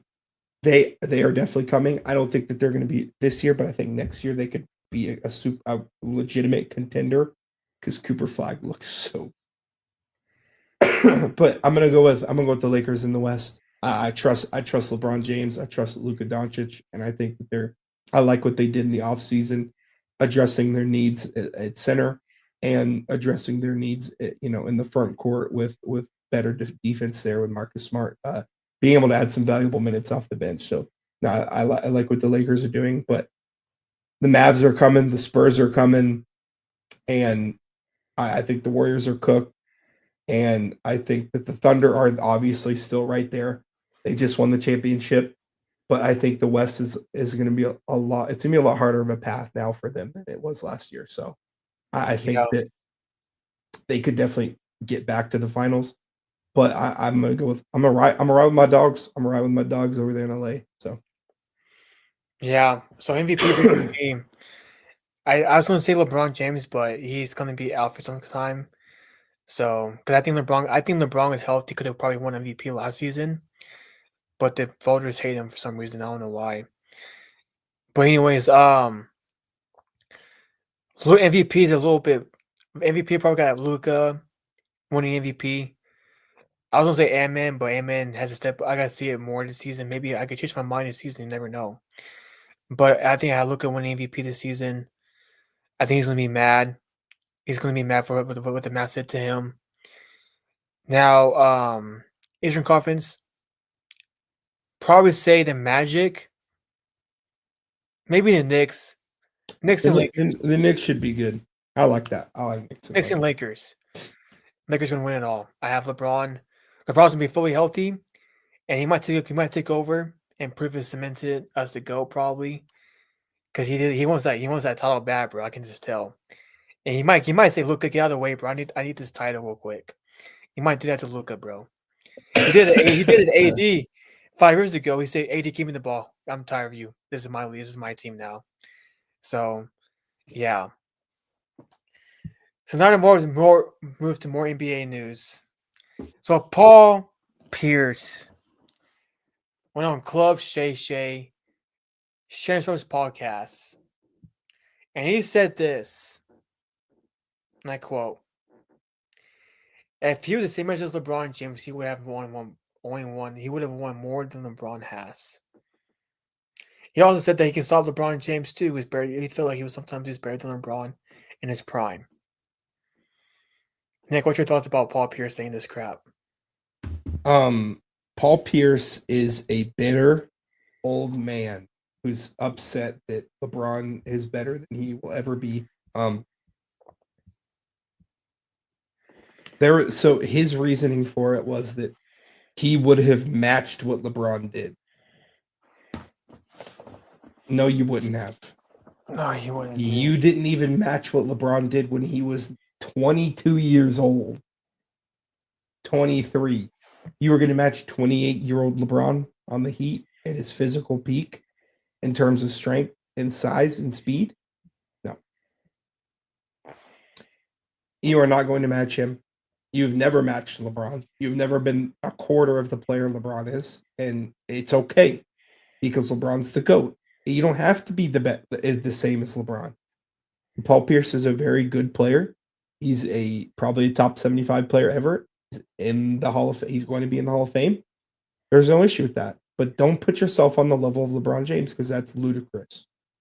You would not have matched LeBron. LeBron would have put Paul Pierce in his physical prime.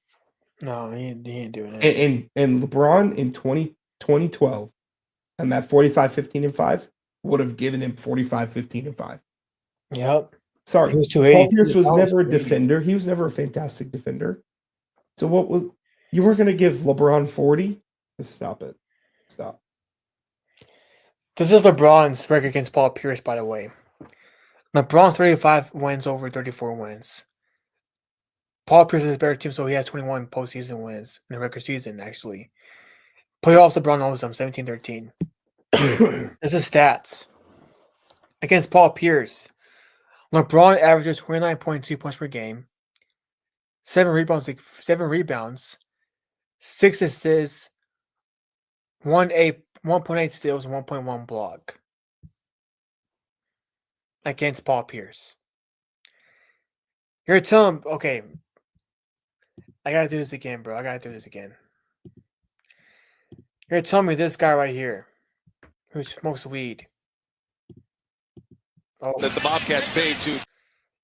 You're telling me this guy right here. Look at this, bro. Look at this. Look at that against Paul Pierce, by the way. That's against Paul Pierce. Look at him. Look at LeBron back him down. Look at that. Look at that. Owns him, bro. Flicks on him too. That's against Paul Pierce, by the way. Well, that's actually. Oh, look. Yeah, Paul Pierce comes in to help. He later. comes in. Yeah, he comes in to help. Yeah.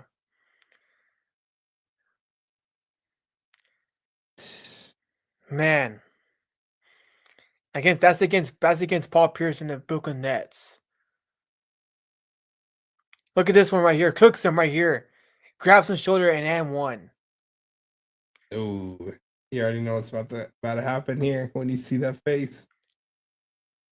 Man, this guy was cooking, bro. Against Paul Pierce, head 1-on-1. Hezzy step, dunks the ball.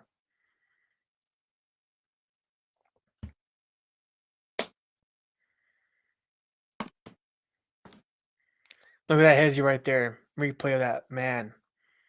If I'm Paul Pierce too, I'll hate him too. I'll hate LeBron too if I was Paul Pierce. Look at this. He's gonna get the post. Look, post him up.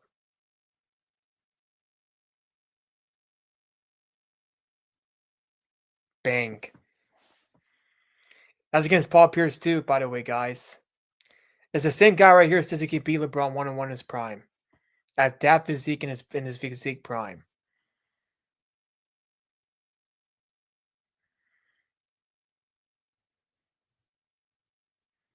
This guy's his money, bro. Yeah. And by the way, he broke the big three after that series. He did. So here's the deal. Paul Pierce, I get it. If I was you too, I would hate LeBron too. But LeBron James owns you, bro. He always has. You're in a set for some reason, bro. It's in your head. I get it. Yeah, he demolished the big three with KG, Rondo. He put Rondo in there too. The Fab Four basically. Rondo, KG. Yeah, Kendrick Perkins in his prime too. Like, come on, bro.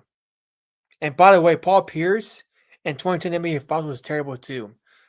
Kobe Bryant shut him down in the first 3 games. And Kobe Bryant was older than him too, and smaller than him. And Kobe locked him up and dropped the bucket on him every single time. Anyways, Paul Pierce, you are really you're on drugs, dude. I get it though. I understand. So now we move on to more NBA talk. So Nick, how do you think NBC and Amazon will do for the NBA this upcoming season? I don't know. I don't know. I it's gonna be really funny when MJ says something about like how good the players are in this era. He's probably, because MJ keeps it real. He will probably say that the guys that he played against weren't as skilled as the guys in today's era. And I'm so excited for the MJ super fans, how they're gonna take that one from their glorified idol, MJ himself. They're just gonna cry and weep, and it's gonna be so fun. But I genuinely don't know. I'm not a big fan of what Amazon does. I do like that I get to watch the Thursday night on Twitch. That's pretty cool. But so far, I haven't been blown away with their sports it sucks. productions. So maybe they can get something going here. But I think NBC will do great. So yeah, I think NBC will do good too because they had it back in the 90s. So Amazon Prime though, they were great when they had it in the 90s. So yeah, Bob Costas there, and Pat Riley and Amar Rashad. And contrary to popular belief, I actually like MJ. I'm actually really excited to hear what he has to say and hear how he analyzes the game. What we haven't really heard what he thinks about today's game. I'm actually very excited to hear from him.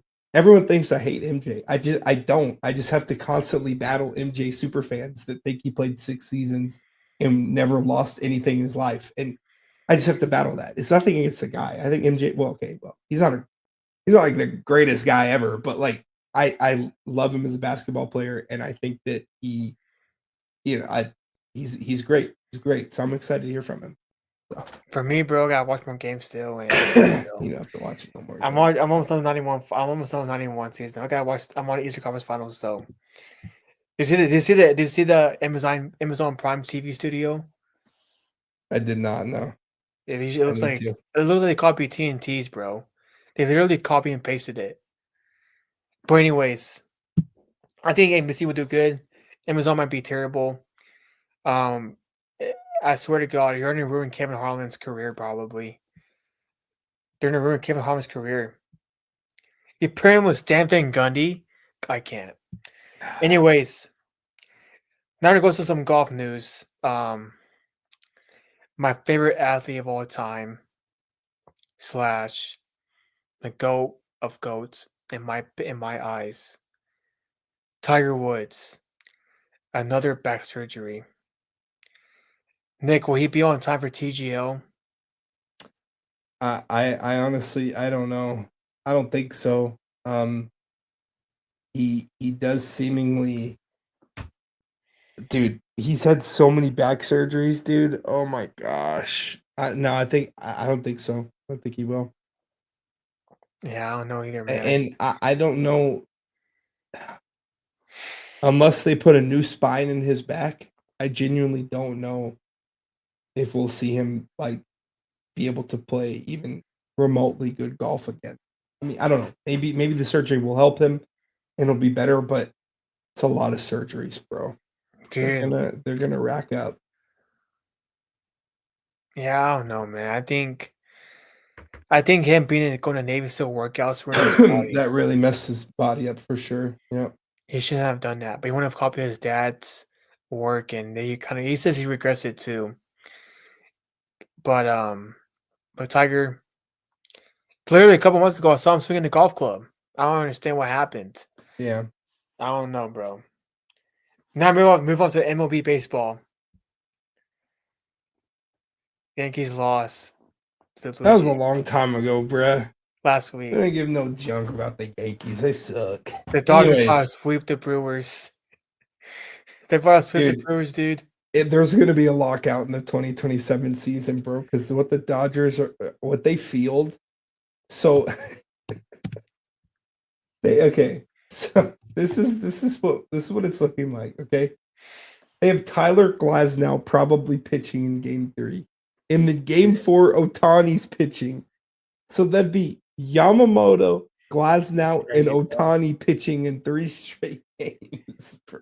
You're not even a lockout. That'll be dumb. No, there's going to be a lockout because what the Dodgers are doing should be illegal. The Yankees did the same thing though in the early 2000s. Yeah, but the Yankees, it was different because like the Dodgers they just are spending, they have so much deferred salary and they're still number 2 on payroll. And they have hundreds of millions of dollars in deferred salary and they're number 2, only second to the Mets. Didn't even make playoffs, but listen. They have unlimited pitchers. I mean, it's literally last time we saw Ohtani pitch, he had 9 strikeouts. That was against the Phillies. Okay, dude, that's crazy. I know. A lot of really good hitters, bro. And I don't think the Brewers have as good of hitters as the Phillies did. So yeah. Yamamoto pitches a great game yesterday. He holds them to 1 out. He has what? Let me pull it up here. He holds them to 1 run, and he pitches a very, very good game. He throws a 3-hitter, right? And he has 7 strikeouts. And then they're going to go to Tyler Glasnow, and then they go to Ohtani. I mean, bro, Yeah, it's over for the league, bro. Bro, it's cooked, bro. They're like the Warriors in 2017 and 2018. They play around in the regular season, and they just dominated the Brewers back to back at home. And now it's going to LA. I haven't seen this team good since the '96 for the Yankees. But bro, this team is stacked, bro. This reminds me a lot of the '96 Yankees, bro. They had Mariota, they had Jeter. Man, bro, that team was stacked too. This Yeah, team is just as stacked. in Yamamoto, he pitched the whole game. He pitched a complete game, Yeah, I 9 know that was innings, crazy. bro. That was crazy, dude. I don't know how he did that. I don't know how he did it either, and he's just a My arm would machine. have died. Yeah, he's a machine. Dude, I don't know how I don't know how his arm didn't die, bro. I don't I understand don't how know either. But he has a robot arm, bro. He's barely the Terminator, dude. I will say I will keep it 100 with you because I'll keep the same energy because I was very harsh on Aaron Judge. Very. Yeah, I know you were. Otani, you got to hit the ball better, bro. He's in a slump. Otani is in a slump. He has I think it's a 1.14 batting average in the playoffs right now. He is struggling hitting the ball. I'm not as hard on him because he's literally about to pitch in game 4. He's like he will probably throw 8 strikeouts again. You know what I mean? So Yeah. I'm not going to be as hard because, but Otani, and I think he will, he's got to step up his hitting. Thankfully, his team is loaded. He doesn't really have to worry about it, but I will keep it real. I will keep that same energy. He's got to hit it better. He does. And I think he will, but he's got to hit it better. Yeah. Yeah. Now move on to one more. Yeah, keep going. Yeah, going over to the Mariners and Blue Jays. The Blue Jays suck. They're gonna lose. They better lose. Okay, listen. They struggled in the first 2 games. They did. I know they really did. The Mariners dominated them, but they found something today. I was watching that game. I love playoff baseball. Yeah, I watch almost every playoff baseball game. In case you're wondering, okay, I love playoff baseball. They found something. They finally found something offensively in this game. They had a 5-run third inning, a 4th-run 6th inning. They won 13-4.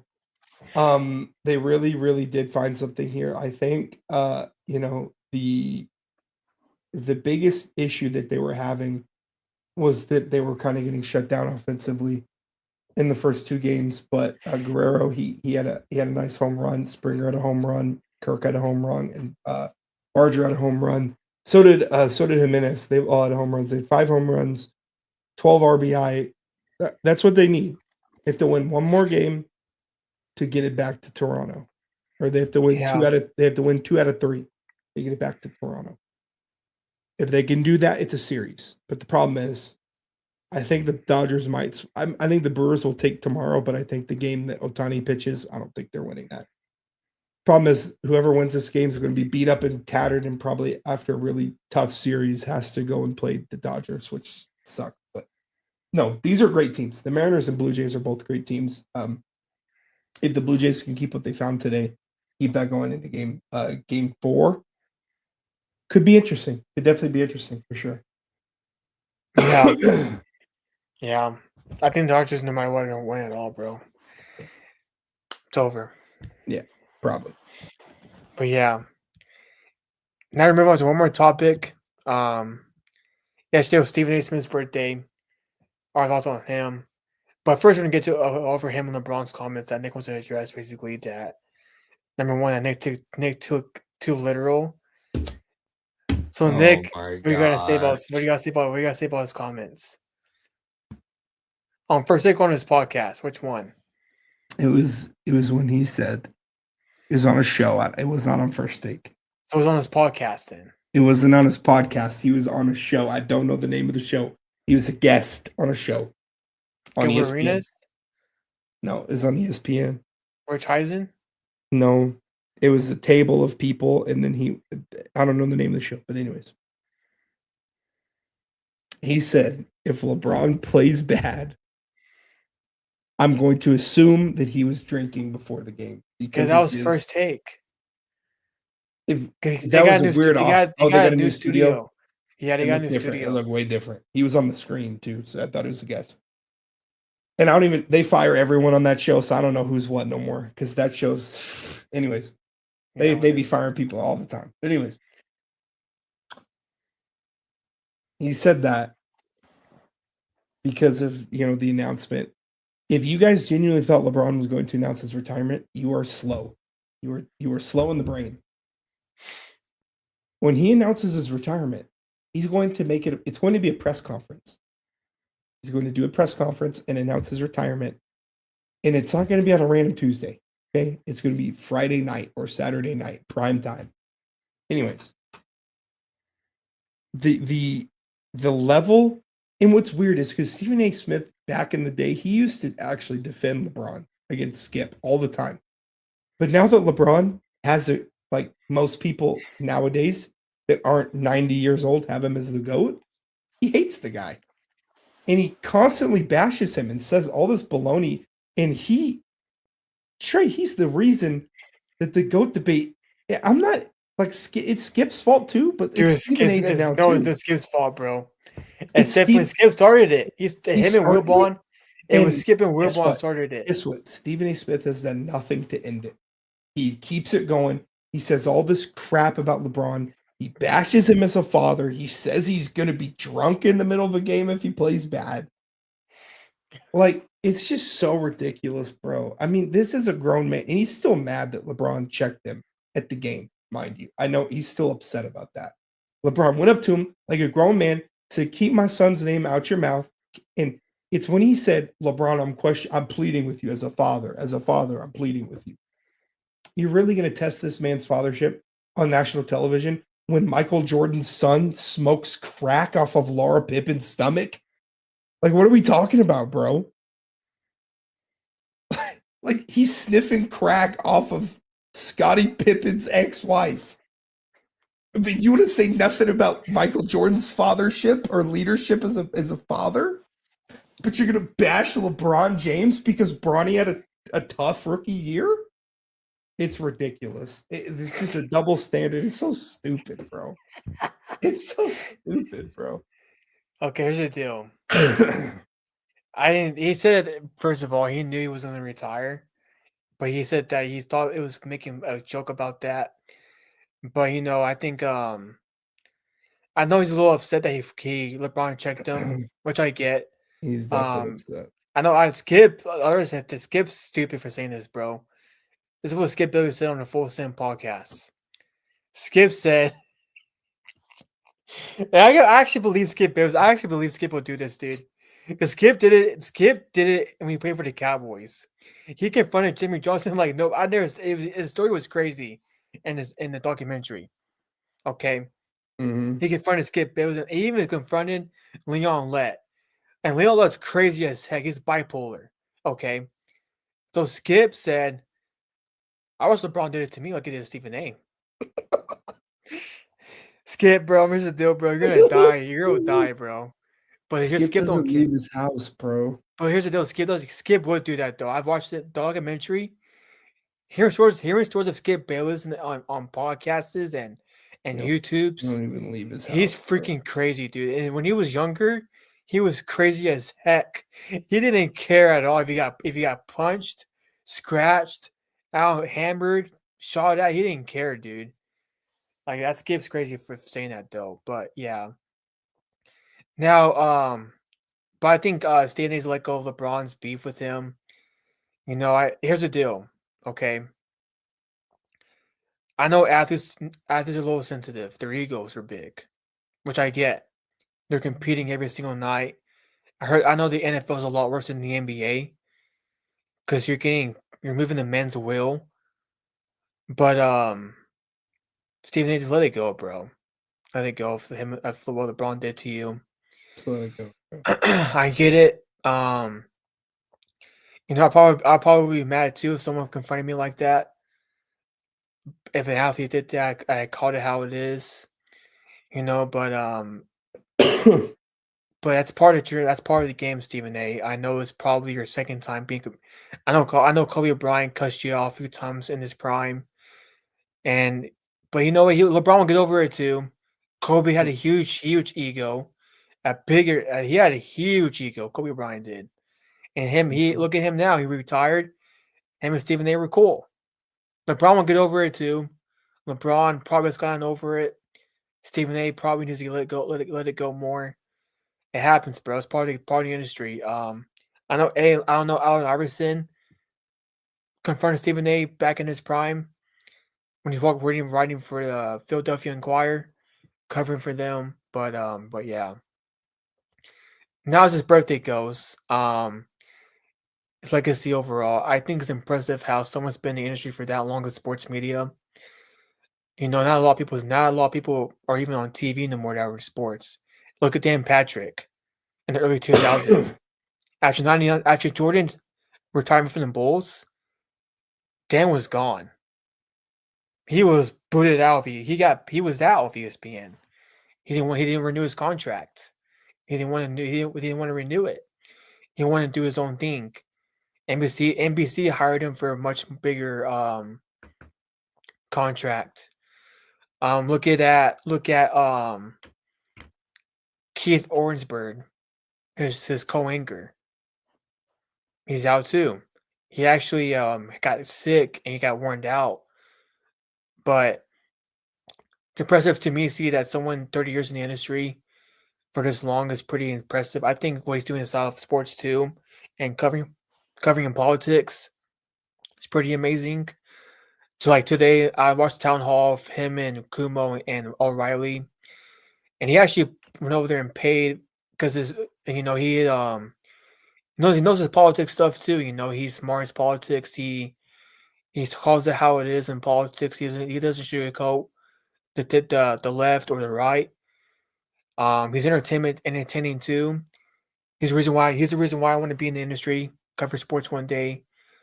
Hopefully, I mean, no one does it like him. No one does it like he does though. But yeah, he's a one of a kind. I'll tell you that much. He's probably the biggest name in sports media. I know Skip started his career, but Skip didn't do the work for him. Look, Stephen A earned his ways in the industry. Because I'll tell you what, there's only in local. I think, in my opinion, local broadcasting will probably die one day. Maybe go away. I don't think it will. But the one thing they'll always keep evolving in sports. They always will keep people need sports no matter what. People love sports. So being in the industry for this long is pretty impressive. So, yeah. Yeah, happy birthday, man. You're not gonna say anything else? He's goofy, man. That's all I got. He's a goober. But thanks, Matt, because Stephen A's been in the industry for that long. I get it. I understand. I don't care how long he's been in the industry. I really don't. It's just he's one of the reasons that I have to sit up here and people think I hate Michael Jordan because of guys like him. It's just like he should not talk about the GOAT debate anymore. He should just let it go. Here's the deal for me. Here's the deal for me, though. For the GOAT debate, I gotta watch more games. I'm almost done. It's a common response. With that being said, though, we all wrap this up for the Playbook Podcast. Hope y'all enjoy your night. If you watch later on, thank you for watching. Thank you for joining in. Giveaway next week. Announcement. This is the only sports show that gives out full cash and actually gives Apple Pay without a bag. So yeah, we'll see y'all next week. Like, subscribe, comment, and yeah, peace out, everybody. All right, guys. We'll see y'all later.